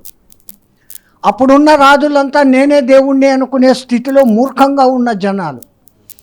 ఈయన అసలు దేవుని గురించి, తన తండ్రి అయిన అసలు దేవుని గురించి చెప్పను మొదలు పెట్టేసరికి వాళ్ళకి అది నచ్చలే. అపవాదులు వేశారు, ఏమో చేశారు, ఆ కథ అంతా మీకు తెలుసు. కానీ యేసు తన సత్యాన్ని ఎట్లా తెలుసుకోగలిగాడు? ఆయనకి ఎవరు సహకరించారు? ఆయన రావడమే మనల్ని ఉద్ధరించేదానికి వచ్చాడు. ఆ వచ్చినప్పుడు తన్ను తాను ముందు తెలుసుకుంటే కూడా ఉద్ధరించడం. నిజమైన ఆ పరమాత్మ నిరాకారుడు మనల్ని ఉద్ధరించేదానికి మనలాంటి రూపం ధరించి రావాల్సిందే. ఒక రాముడుగా వచ్చాడు, ఒక కృష్ణుడిగా వచ్చాడు, ఒక యేసు ప్రభువుగా వచ్చాడు. ఆ యేసు ప్రభుగా వచ్చినప్పుడు ఆయన నేర్పించదలుచుకున్నది ఒక్కొక్కసారి ఒక్కొక్క అవతారంలో వచ్చినప్పుడు ఆయన ఒక టార్గెట్ పెట్టుకొని వస్తాడు. రాముడుగా వచ్చినప్పుడు లోకంలో ధర్మాన్ని నిలపాలా అనే దానికోసం వచ్చాడు. కృష్ణుడిగా వచ్చినప్పుడు కూడా ధర్మాన్ని నిలపాలా అనే దానికోసం వచ్చాడు. యేసుక్రీస్తుగా వచ్చినప్పుడు లోకానికి అంతను ప్రేమను బోధించేదానికి వచ్చాడు. అక్కడ హింస అనే మాటకు తావు లేని ప్రేమ. ఒక జీవిని మనం ప్రేమిస్తున్నప్పుడు ఆ జీవిని ఎట్లా చంపగలం? చంపడం అసాధ్యమవుతుంది. ముందు ఆయన నేర్పించింది లవ్ ఆల్. సత్యసాయిబాబా కూడా అదే అంటాడు, లవ్ ఆల్ సర్వ్ ఆల్. అందరినీ ప్రేమించు, అందరికీ సేవ చేయి. అందరికీ నువ్వు సేవ చేయబడితే ఆ అందరిలో ప్రతి ఒక్కరూ సేవ చేయబడితే ప్రతి సేవ అందరికీ అందింపబడుతుంది. లోకంలో సమానత్వం వచ్చేస్తుంది. మీరు రక్తమాంసాలతోనే ఉన్నారు, నేను రక్తమాంసాలతోనే ఉన్నాను. ఎక్కడ తేడా? ఈ కులాలు మతాలు మనం మధ్యలో పెట్టుకున్నాం.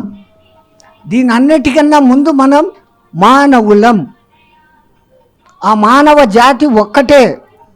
ఎట్లయితే నేను చెప్పానో ఆ నీళ్లను వేరు వేరు పేర్లతో పిలుస్తున్నారు అని అన్నానో అట్లా మనలో మనం ఒక వర్గాలం అయిపోయినాం. ఎందుకైనాము అంటే మా వర్గపు నాయకులు సత్యాన్ని కనుక్కునేదానికి పరమాత్మను ఒక రూపంలో ఒక్కొక్కళ్ళు చూడని మొదలుపెట్టారు. ఆ జెరూసలం లాంటి దేశ ప్రాంతంలో ఉన్నవాళ్ళు దేవుణ్ణి యేసుక్రీస్తుగా చూడగలిగారు. ముస్లిం రాజ్యాల దగ్గర ఉన్నవాళ్ళు మహమ్మదును చూడగలిగారు. భారతదేశంలో ఉన్నవాళ్ళు రామునిగాను కృష్ణుడుగాను చూడగలిగారు. ఈ రాముడు కృష్ణుడు ఎవడు? రక్తమాంసాలతో ఒక తల్లిదండ్రులకు పుట్టిన బిడ్డలే కదా, వాళ్ళు మనుషులే. ఈ పొద్దు వాళ్ళ అంత ఉన్నత స్థాయికి ఉన్నారు అంటే ఈ రోజుకు వాళ్ళ పేర్లు మనం తలుచుకుంటున్నాము అంటే కారణం వాళ్ళు చేసిన గొప్ప పనులు. యేసుక్రీస్తును శిలువ మీదకి ఎక్కిస్తుంటే ఆ మేకులు కొట్టే వాళ్ళ దిక్కు ఆయన చూసి పైతో దేవుడితో అంటాడు, వీళ్ళు అమాయకులు, వీళ్ళని శిక్షించద్దు, వీళ్ళు రాజు ఆజ్ఞ పాలిస్తున్నారే తప్ప వీళ్లకు నా మీద ద్వేషము లేదు, వీళ్లను క్షమించు అని కోరగలిగినటువంటి ఉన్నత స్థాయి స్థితిలోకి చేరుకున్నాడు. మానవుడిగా ఉండి ఆ స్థాయి ఎలా ఉండాలా అనేది మానవుడిగా ఉండి ఆ స్థాయి ఎలా ఉండాలా అనేది తాను ఆచరణలో చూపించాడు. ముళ్ళ కిరీటం ఎక్కించిన, సిలువ చేత మోయించిన, సిలువకు మేకులు కొట్టిన, ఈ ముళ్ళ కిరీటం పెట్టినవాడిని మేకులు కొట్టినవాడిని క్షమించమని వేడుకోగలిగినటువంటి మహత్తర అహింసవాది. అందుకే అహింసో ప్రథమ ధర్మ అని చెప్పేసి బుద్ధుడు కూడా అదే మాట చెప్పాడు. అసలు మన భారతదేశానికి ఉన్న పేరే హిందూ దేశం. హింసకు దూరంగా ఉండేవాళ్ళు ఎవరో వాళ్ళు హిందువులు. వాళ్ళు నివసించే దేశం ఈ హిందూ దేశం. ఎక్కడో కొంతమంది బలవంతం చేత ఏ కారణం చేతనో ఆహారాలు దొరకనప్పుడు ఎవరో ఏదో జంతువులు తిన్నారు. పరమాత్ముడైన ఆ దేవుడు అందరినీ సమానంగా సృష్టించి ఏ జీవికి ఏది ఆహారమో అది పెట్టాడు. సింహాలను తినవే, సాధు జంతువులను చంపి తింటాయి. మాంసాహార జంతువులు ఏదైనా చూడండి, అవి అదే జాతి జంతువులను తినవు, వేరే జాతి జంతువులను తింటాయి. కొన్ని మాత్రమే. ఆ విధంగా తినబడే జంతువులను మనం క్రూర జంతువులు అని పేరు పెట్టి పిలిచాం. అవునా? క్రూర జంతువులు అని అంటున్నాం. పరమాత్ముడు మనకు పండ్లు, కాయగూరలు, ఆకుకూరలు ఇన్ని ఇచ్చాడు, కందమూలాలు. అది మనకు తినేదానికోసం ఇచ్చాడు. గడ్డి ఉంది, గడ్డి తినేదానికి ఆవులు, జింకలు ఉన్నాయి. దేని ఆహారం దానికి. మాంసాహారం తింటే బలం వస్తుంది స్వామి, నీకేం తెలుసు అంటాం. సరే, ఏనుగు ఏ మాంసాహారం తింటాంది? మన భూమి మీద ఇప్పుడున్న అన్నిటికన్నా పెద్ద జంతువులలో ఏనుగు అతి బలమైనది, అది శక్తివంతమైనది. ఆ ఏనుగు ఏ మాంసాహారం తింటుందండి? శాకాహారి. ఖడ్గమృగం పరిగెత్తా వచ్చి ఒక జీపును కొట్టిందంటే జీపు 10 పొంట్లీలు కొట్టేస్తుంది. ఆ ఖడ్గమృగం తినేది శాకాహారం. ఎడారిలో నెలలు నెలలు నీళ్లు లేకుండా మనుషులను బరువులను మోసుకొని తిరగగలిగే ఒంటె, అంత సామర్థ్యం ఉన్న ఆ జంతువు అదేం తింటుంది? మరి మాంసాహారం తింటే బలమని ఎవడు చెప్పాడు? ఎందుకు చెప్పాడు? ఎందుకు దాన్ని తిని ఒక జీవిని బాధ పెట్టాలా? మన బిడ్డల్ని మనం కోసి తింటామా? మన చిన్న పిల్లకు ఎవరికైనా ఇంత దెబ్బ తగిలితే ఎత్తుకపోయి ఆసుపత్రికి తీసుకుపోతాం. వాడు బాగయ్యేంత వరకు వాడిని ఎత్తుకొని అల్లారు ముద్దుగా చూసుకుంటాం. ఇంత ప్రేమ నీ బిడ్డ మీద నువ్వు చూపిస్తాండావు. ఆ మేకనో గొర్రెనో దాని బిడ్డను దాని ఎదురుగానే చంపితే ఆ మేక పడే బాధ, చచ్చేటప్పుడు అది అల్లాడితే మనకు పెట్టే శాపాలు, దాని భాష మనకు అర్థమై సావదు కాబట్టి మనం ఏదో తినేస్తాండాం. అది దాని భాషలో మనల్ని శపిస్తుంది. ఆ శాపాలన్నిటి కారణంగానే ఈరోజు ఈ అనేక ఉత్పాతాలు, అనేక యుద్ధాలు భూమి మీద జరుగుతున్నాయంటే అమాయకమైన జీవుల ఘోష. మనకు అలవాటు లేని మధ్యలో అలవాటు అయిన ఈ మాంసాహారాన్ని వదిలేదానికి ఏమంత బాధ? తినకపోతే ఏమైనా చచ్చిపోతామా? మాంసాహారం తినకపోతే ఏమైనా రోగాలు వస్తాయా? తింటే వస్తాయని చెప్పి డాక్టర్లు అంటున్నారు. కొన్ని రకాల జబ్బులు వచ్చేదానికి నిల్వపడిన మాంసాలు తినడం కారణమని సైంటిఫికల్గా ప్రూఫ్ అయింది. శాకాహారం మానండి అని చెప్తున్నామే తప్ప మాంసాహారం తినేవాళ్ళంతా రాక్షసులు, దుర్మార్గులు అని ఎక్కడా చెప్పడం లేదు, చెప్పకూడదు కూడా. ఎందుకంటే కొన్ని తరాల నుంచి వాళ్ళలో అది పారంపరంగా వస్తుంది. ఒక్కసారిగా మార్పు రాకపోవచ్చు, ఆలోచించి మార్పు తెచ్చుకోవాలి. మనకు ఏమాత్రమూ అపకారం చేయని జీవిని మనం ఎందుకు చంపాలా? చంపితిమి పో. ఒకవేళ బతికించగల శక్తి మనకుంటే చంపే అధికారం కూడా మనకుంది. చంపడము బతికించడము రెండు పరమాత్ముని చేతిలో మాత్రమే ఉన్నాయి.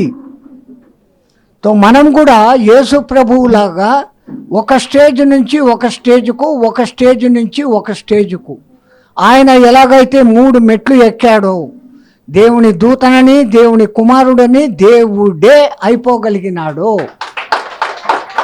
మనము కూడా ధ్యానము ద్వారా మొదట మనమంతా ఒక్కటి అనే ఒక్క ధ్యాన శక్తిని మెల్లగా పెంచుకుంటూ పోతే అవుతుంది. అన్నికంటే మించి ధ్యానము చేస్తే నాలో మంచి జ్ఞానము పెరుగుతుంది అన్న పరిపూర్ణ విశ్వాసం.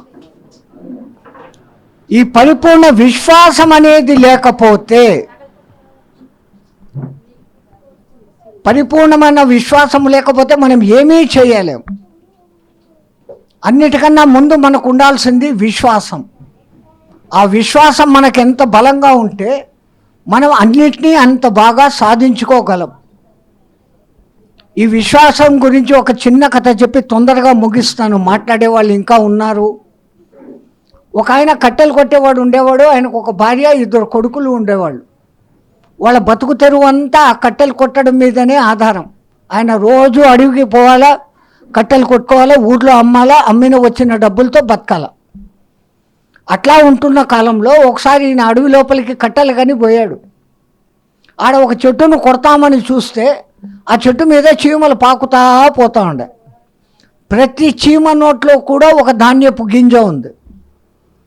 ఇంత కీకారణ్యంలో ఈ చీమలకు ఈ బియ్యం ఏడ దొరికేబ్బా అని దానికే ఆశ్చర్యంగా చూస్తూ ఉన్నాడు. ఆయన అట్లా చూస్తా అంటే ఆ దారం పడితే ఒక సన్యాసి పోయినాడు. స్వామి ఏందిది, ఈ చీమలకు ఈ ఆహారం ఎక్కడ దొరికా అన్నాడు. ఆ పైన దేవుడు వాటికి ఏది ఇయ్యాలో అది ఇచ్చాడు రా అన్నాడు. ఆయన చెప్పింది అట్లా. వీనికి అర్థమైంది. వీడికేం అర్థమైంది? చీమలకు దేవుడు ఇచ్చాడు అని ఆయన చెప్పాడు. వీడు సరిగ్గా వినలే. చీమల దేవుడు వాళ్ళకి ఇచ్చాడు అని వీనికి వినపడింది. చీమల దేవుడు చాలా గొప్పోడు, ఆయన్ను కోరుకుంటే ఇంకా నాకు కూడా ఇస్తాడు. నేను రోజు కట్టెలు కొట్టాలా, మోసుకొని పోవాలా, అమ్మాలా, తినాలా, ఈ తిప్పలన్నీ నాకెందుకు అనేసి ఆ గొడ్డలు ఆడ పడేశాడు. చీమల దేవుడా ఈ పొద్దు నుంచి ఇంకా నువ్వే నాకు ఆహారం పెట్టాలా అన్నాడు. ఇంటికి వచ్చాడు. వాడి భార్య ఏమయ్యా మోపు లేదు, తల పట్టుకురాలేదు అంటే ఇంకెందుకు, ఇంకా నాకు చీమల దేవుడు అన్నీ ఇస్తాడు అన్నాడు. పనుకున్నాడు మంచంలో. ఈమె చూసింది ఏమీ లేదు. ఆ రోజుకి ఇంట్లో ఉన్న కుండలో ఉన్న బియ్యము పప్పు ఏదో వండేసింది. ఈయనేమో మంచంలోనే కూర్చున్నాడు. ప్లేట్ వచ్చింది, చూడు నాకు చీమల దేవుడు ఇచ్చేశాడు అన్నాడు. ఆ పొద్దేమో తిన్నాడు. రెండో రోజు ఈమె ఊర్లోకి పోయి పాపం నలుగురు దగ్గర అప్పులు చేసి బియ్యము పప్పు తీసుకొని వచ్చి వండింది. 6 రోజులైంది, 7 రోజులైంది. ఏమయ్యా నేను అప్పులు తెస్తాడా, నీ చీమల దేవుడిని పిచ్చి నీకెక్కడ పట్టిందిరా, నువ్వు పోయి కష్టపడితే కదా వచ్చేది అంటే అయ్యన్నీ నాకు జాంతానే, చీమల దేవుడు వస్తాడు వాడే నాకు ఇస్తాడు. ఇప్పుడు 5 రోజులు నాకు రాలేదా అని. ఒరే తిక్కలోడా 5 రోజుల నుంచి నేను అప్పులు చేస్తాను రా, ఇప్పుడు ఊర్లో ఎవడో అప్పు ఇచ్చే స్థితి కూడా లేదు, నాకు అవన్నీ తెలీదు, చీమల దేవుడు మనకి ఇచ్చేది ఇస్తాడు అన్నాడు. ఇంకా వీడెట్టా మాట వినేటట్లేదు. నేనే అడవి లేకపోయి కట్టెలు కొట్టుకొని నేనే తెచ్చి అమ్ముతాను అని చెప్పి ఈమె పోయింది. అడవికి పోతా ఉంటే ఒక చోట ఆమెకు గల్లు గల్లు అని శబ్దం వచ్చింది. ఆగి కింద చూస్తే ఏదో మట్టి, తవ్వి చూస్తే బంగారు బిందెలు, వజ్రాలు అన్నీ ఒక 4 చిన్న ముంతలు బీగాలు దొరికినాయి. వామ్మో ఈ పగలు తీసుకపోతే ఎవడన్నా చూస్తాడని దాని మీద మళ్ళీ బాగా మట్టి కట్టి పరిగెత్తుకుంటే ఇంటికి వచ్చింది. అప్పటికి సాయంత్రం అయిపోయింది. వీడేమో మంచంలో పడుకొనే ఉన్నాడు. అయ్యా నీ చీమల దేవుడు నిజంగా గొప్పోడే, నీ మొండితనానికి మెచ్చుకున్నాడు, అడవిలో మనకు బంగారం ఇచ్చాడయా, పగలు మనం తేలేము, రాత్రి మన పిల్లకాయలు కూడా నిద్రపోయినాక పోయి తెచ్చుకుంటాము అన్నాడు. ఆ ఇచ్చే దేవుడు అడవిలో ఎందుకు ఇవ్వాలా, మా ఇంట్లోనే ఎందుకు ఇవ్వకూడదు, ఒరే పోయి తెచ్చుకుంటాంరా అంటే నేను ఎందుకు పోవాలా, వాడే తెచ్చి మనకి ఇస్తాడు. వీళ్ళు ఈ ఆమె మాట్లాడుతూ ఉంటే ఆ ఇంటి పక్కన ఉన్న 2 దొంగలు ఇది విన్నారు. అరే మనం మామూలుగా ఇండ్లలో దొంగతనం చేసే బదులు ఆడ పోయి ఆ అపారమైన నిధి తెచ్చుకుంటే ఇంకా మన బతుకులు బ్రహ్మాండంగా ఉంటాయి అని చెప్పి వాళ్ళిద్దరు ఆడికి పోయి ఈమె చెప్పిన గుర్తుల ప్రకారం మొగునికి గుర్తులు చెప్పింది. నేను ఇట్ట పోతా అంటే పలానా దారిలో పలానా పెద్ద చెట్టు, ఆ చెట్టు కింద నేను గల్లగల్లమనింది, ఆడపోతే ఈ దొరికినాయని చెప్పింది అంతా వీళ్ళు విన్నారు కదా. వీళ్ళు చీకట్లో కాగడా పెట్టుకొని ఆడికి పోయి ఆడపోయి తవ్వి చూసి ఆ బిందెల మూతలు బయటికి తీయంగానే దాంట్లో తేళ్ళు, పాములు, జర్రులు ఉన్నాయి. ఆ దొంగది మనల్ని చంపేదానికి ఈ దొంగదారి చెప్పింది, ఇవన్నీ తీసుకుపోయి దాన్ని కొంపలో గుమ్మరిస్తాము అని చెప్పి ఈ దొంగలు వాళ్ళ ఇంటికి ఆ 4 మూటలు మళ్ళా దారాలు కట్టి బుడ్డ మూటలు కట్టి పట్టుకొని వచ్చింది. వీళ్ళేమో తలుపులు మూసేసి పండుకొని నిద్రపోతూ ఉన్నారు. పెంకుటిండ్లు కదా ఆ కాలంలో. ఈ దొంగలు పైకెక్కి పెంకులన్నీ పీకి ఈ 4 బిందెలు లోపల బొల్లి ఇచ్చినారు. బంగారం ఉందని మోసం చెప్తావా, తేళ్ళు జరువులు పెట్టుకొని సావండి మీరే అని చెప్పి అంతా గుమ్మరిచ్చిరి. వాళ్ళు వెళ్ళిపోయారు. పొద్దున్న లేచి చూస్తే వీళ్ళ చుట్టూ అంతా బంగారు వజ్రాలే.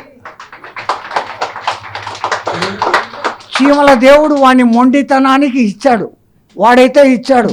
మీరందరూ కూడా ఇంటికి పోయి చీమల దేవుడు మాకు ఇస్తాడు అని ఆ లెక్కన కూర్చోమాకండి. మన స్వయం కృషి మనం చేయాల. ఏ జంతువుకు ఇయనంత విచక్షణ జ్ఞానం మనకు పరమాత్మ ఇచ్చి ఉన్నాడు, దాన్ని వాడుకోవాలా. మనం మంచిగా ఉండాలా, మన సమాజము మంచిగా ఉండాలా అని కోరుకుంటూ పోయినప్పుడు సమాజం మంచిగా ఉంటే మనం ఆటోమేటిక్గా మంచిగా ఉంటాం. సమాజం అంటే ఏది, మనమే. ఒక్కొక్కరు వాడు మారాలా అనే బదులు ముందు మనం మారాలా. మనం అహింసావాదులుగా మారాలా, మనం సత్యవాదులుగా మారాలా, మనం ధ్యానవాదులుగా మారాలా. ఆ తర్వాతనే మనం ఇంకొకళ్ళకు ధ్యానం గురించి చెప్పగలం. ఆ విధంగా మీరందరూ ఆచరిస్తారని కోరుకుంటూ నాకు ఈ అవకాశం ఇచ్చినందుకు మీకు అందరికీ మరొక్కసారి ధన్యవాదాలు తెలుపుకొని జై శ్రీమన్నారాయణ. ఒక్కసారి సదానంద యోగి గారికి ప్రత్యేకంగా క్లాప్స్తో ఆయన పాద పద్మాలకి కృతజ్ఞతలు తెలియజేద్దామండి. ఎంత ఆత్మజ్ఞానం ఇచ్చి ఉన్నారు. ఈ ఆత్మజ్ఞానం రావటం కోసము చిన్న మాట చెప్తాను.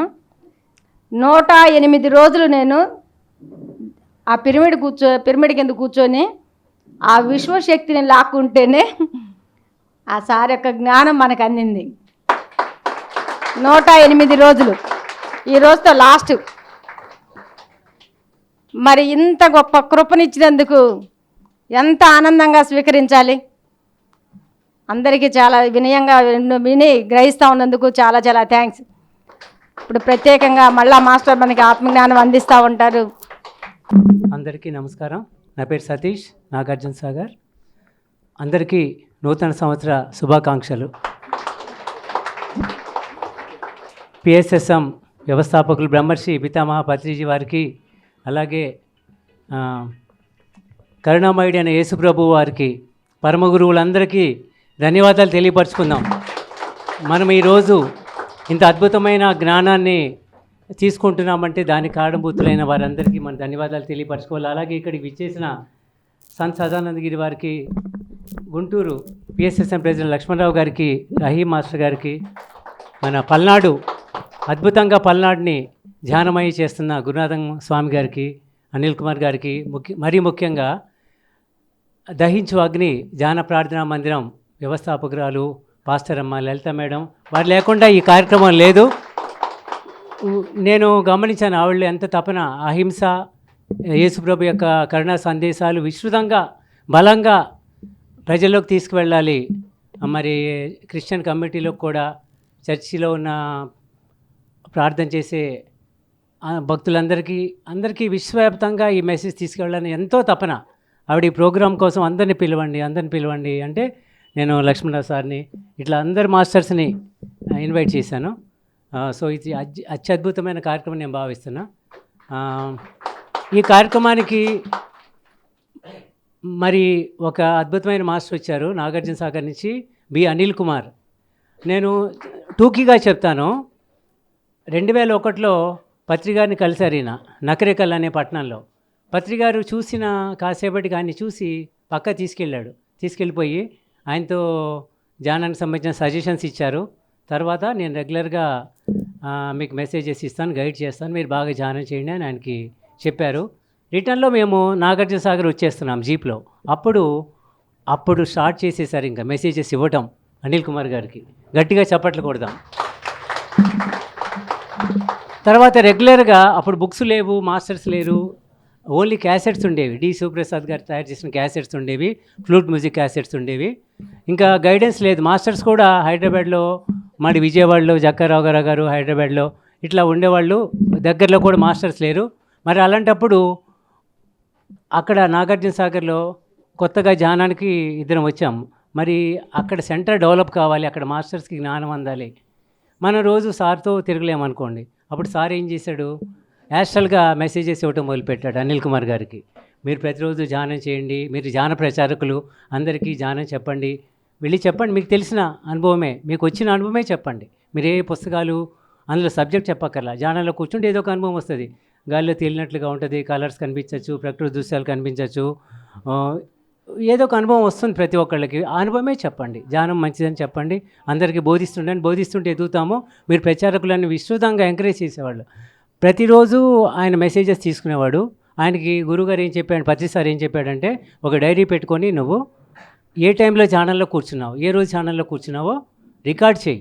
ధ్యానంలో కూర్చున్నాక నీకు ఒక అనుభవం వస్తుంది. అనుభవాన్ని పుస్తక రూపంలో, డైరీ రూపంలో రాశాక అది తర్వాత పుస్తక రూపంలో వస్తుంది అని చెప్పారు. గురువుగారు చెప్పినట్లుగా ఈయన ధ్యానంలో వచ్చిన అనుభవాలని రికార్డ్ చేస్తూ డైరీలో రాస్తున్నారు. ఆ పుస్తకమే నా ధ్యాన డైరీ. ఒకసారి చూపించండి అందరికీ. గట్టిగా చప్పట్లు కొడదాం నా ధ్యాన డైరీకి. 2024లో 2006లోనే ఇది గురువుగారు కరెక్షన్ చేసి రిలీజ్ చేశారు. మళ్ళీ 2024లో 2వ ముద్రణ మరి మేము నాగార్జున సాగర్ సొసైటీ తరపున, ఇది పిఎస్ఎం తరపున ఇది మళ్ళా కడతాల్లో రిలీజ్ చేశాము. ఇందులో పత్రిగారు అలాగే యేసుప్రభు కూడా సందేశాలు ఇచ్చారు అనిల్ కుమార్ గారికి. వీరిద్దరి సందేశాలు పొందుపరచడం జరిగింది ఈ నా ధ్యాన డైరీలో. మరి అందరికీ పంపిణీ చేయటం జరుగుతుంది. సో ఈరోజు ఆ యేసుప్రభు నుంచి అందుకున్న సందేశాలు మీ అందరికీ అనిల్ కుమార్ గారి ద్వారా వస్తాయి. సో అందుకు నేను ఎంతో సంతోషిస్తున్నాను.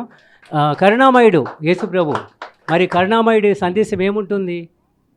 అహింసే ఉంటుంది. అహింసే ఉంటుంది. కరుణామయుడి సందేశం ఏంటి? అహింస. మహాకరుణ శాకాహార ర్యాలీలు చేయాలి మనందరం. అందుకే లలిత మేడం మహాకరుణ శాకాహార ర్యాలీ అని పెట్టారు. సర్వమత శాకాహార ర్యాలీ అని టైటిల్ పెట్టారు ఈరోజు. మరి అందరూ ఏ రిలీజన్లో ఉన్నా, ఏ సిద్ధాంతాన్ని పాటిస్తున్నా అందరూ అహింసలో అయితే జీవించాలి, ఏ జీవిని చంపకూడదు. ఇదే పత్రిక గారి లక్ష్యం. సో మరి అట్లాగే యేసుప్రభువు నుంచి అనిల్ కుమార్ గారు అందుకున్న సందేశాలు మనం తెలుసుకుందాం. బ్రహ్మర్షి పితామహ పత్రిజీ గారికి, మేడం గారికి, మరి హిమాలయాల్లో యోగి శ్రీ సంత్ సదానందగిరి మహారాజు గారికి, ఇక్కడికి వచ్చిన ధ్యాన మిత్రులందరికీ ధ్యానాభివందనాలు. పిరమిడు ప్రతి ఒక్కరూ వాడుకోవాలా, పిరమిడ్ శక్తి తెలుసుకోవాలా. ఈరోజు ఈ పిరమిడు మరి 12 పొలంలో పెడితే అలా, ఎందుకంటే రైతులు ఎవరితోనైనా వెల్డింగ్ చేసి చేయించుకోవటానికి వీలుగా తయారు చేశాం. ఈ పిరమిడ్లు 12 పెడితే ఏ మందులు వేయకుండా దగ్గర దగ్గర 60 బస్తాలు పండినాయి. అన్నీ ఒక 2 మామిడి చెట్లు మధ్యలో పెడితే ఆకు కనపడకుండా పూత పూసింది. అలాగే రోడ్డు సెంటర్లో పిరమిడ్ పెడితే యాక్సిడెంట్ జరగట్లా. ఇవన్నీ కూడా మనం పిరమిడ్ మాస్టర్లుగా ప్రతి ఒక్కరికి పరిచయం చేయాలా. దీని కింద అంటే పిరమిడ్ అంటే మనం కట్టే 4 పక్కల ఇది ఎండ అనేది వాన తగలకుండా కానీ 51.52 డిగ్రీస్ కోణంలో మరి ఉండేదే ఈ సువ. ఏదైనా దారం పెట్టినా నేను మామూలుగా ఓన్లీ లేజర్ కిరణాలు 4 పక్కల ఒక హైట్లో పెట్టేసి దగ్గర దగ్గర ఇది 20 టమాటాలు కింద పెడితే 2 నెలలు నిలవ ఉన్నాయి. అంటే కుళ్ళి పోల, కానీ దాంట్లో ఉండే ఆ యొక్క జ్యూసు ఇది వేడికి మెల్లగా తగ్గకుండా వచ్చి సన్న సైజ్ అని దాని టేస్ట్ చూసినా అద్భుతమైన టేస్ట్ ఉంది. ఇప్పుడు కొత్తగా కనుక్కున్నది ఏంటంటే మహిళ దీంట్లో ఒక ఆకుకూరలు పెడితే ఒక రోజులో దాంట్లో ఉండే రకరకాల రసాయనాలు కానీ ఫెర్టిలైజర్స్ కానీ పోతాయి. మనం సరి అయిన ఆహారం మన కుటుంబానికి ఇవ్వాలి అని అనుకుని ఉంటే ఇటువంటి పిరమిడ్లు మామూలుగా టేబుల్ మీద పెట్టుకుని హ్యాపీగా కూరగాయలు 3 రోజులు పెడితే దీంట్లో ఉండేవి పోతాయి. ప్రతి ఒక్కరూ కూడా ఈ పిరమిడ్ని యొక్క శక్తిని వాడుకోవాలని, మరి అందరికీ ఈ జ్ఞానం పొందాలని చేసి ఇదే పిరమిడ్ అంతే. ఇక్కడ ఇటువంటి ఇంకా చెన్నై తీసుకుని రోడ్డు మీద పెట్టినా అద్భుత ఫలితాలు వస్తున్నాయి. ఎన్నో పోలీసులు ఈరోజు ఎవరు పెడతారా ఏంటా పిరమిడ్లు అని ఎదురు చూస్తున్నారు. ఎందుకంటే ఇక్కడ మరి గొల్లపూడి నుంచి ఇక్కడ ఇబ్రహీంపట్నం వరకు అది అంతకుముందు చాలా ట్రాఫిక్ ఏరియా, అక్కడ యాక్సిడెంట్లు జరగట్లా. ఆ ఏఎస్పీ వచ్చి ఇక్కడ ఎందుకు యాక్సిడెంట్లు జరగట్లేదు, బయట ఎన్నో జరుగుతున్నాయి, దనుబండ వరకు లేకపోయినా అద్భుతమైన ఇది అవుతున్నాయి ఏంటి అని కనుక్కొని ఇక్కడ పిరమిడ్లు ఉన్నాయా అని చెప్పి ఎవరు పిరమిడ్లు ఇవన్నీ తయారు చేసి ఇక్కడ పెట్టారని మా నాన్న కనుక్కొని 54 పిరమిడ్లు 55 పిరమిడ్లు అక్కడ పెట్టించి దనుబండ వరకు పెట్టిస్తే ఆ రోజు నుంచి యాక్సిడెంట్ జరగట్లేదని ఒక అద్భుతమైన ఇది వచ్చింది. రిజల్ట్స్ వాళ్ళే చెప్పారు. అంటే శక్తిని రాబోయే ప్రపంచం అంతా కూడా ఈ పిరమిడ్ యొక్క శక్తిని వాడుకోవాలా. ఎనర్జీస్ 3 రెట్లు పైగా దీంట్లో ఎనర్జీస్ వస్తాయి. అందరూ పిరమిడ్లో మెడిటేషన్ చేస్తే డిఫరెంట్గా కనపడుతుంది. ప్రతి ఒక్కరిలో ఇంట్లో గృహిణులు ముఖ్యంగా మిమ్మల్ని కోరేది ఏంటంటే మీ ఇంట్లో మీ కుటుంబానికి అద్భుతమైన ఆహారం ఇవ్వాలి అంటే ఓన్లీ పిరమిడ్ ఇంట్లో వాడుకొని దాని కింద కూరగాయలు ఆకుకూరలు పెట్టుకుంటే ఎన్నో మార్పులు వస్తాయి మై డియర్ ఫ్రెండ్స్. ఒక ఆవిడ నాకు ఫోన్ చేసింది మొన్న, అక్కడ మొత్తం అంతా పురుగులన్నీ పెట్టేసినాయని పక్కన పెట్టేసిందంట. పొరపాటున దాని మీద చిన్న పిరమిడ్ పడింది. 2 నెలల తర్వాత చూస్తే ఆ పురుగులు లేవు, ఏమీ లేవు. అద్భుతంగా మామూలు పాత కారం లాగానే తయారయ్యాయి. ఇంత అద్భుతాలు అన్నీ కూడా మనం విస్తృతంగా ప్రచారం చేసి అందరూ పిరమిడ్ వాడుకునేటట్టు చేయాల్సిందిగా ప్రార్థన. Thank you very much.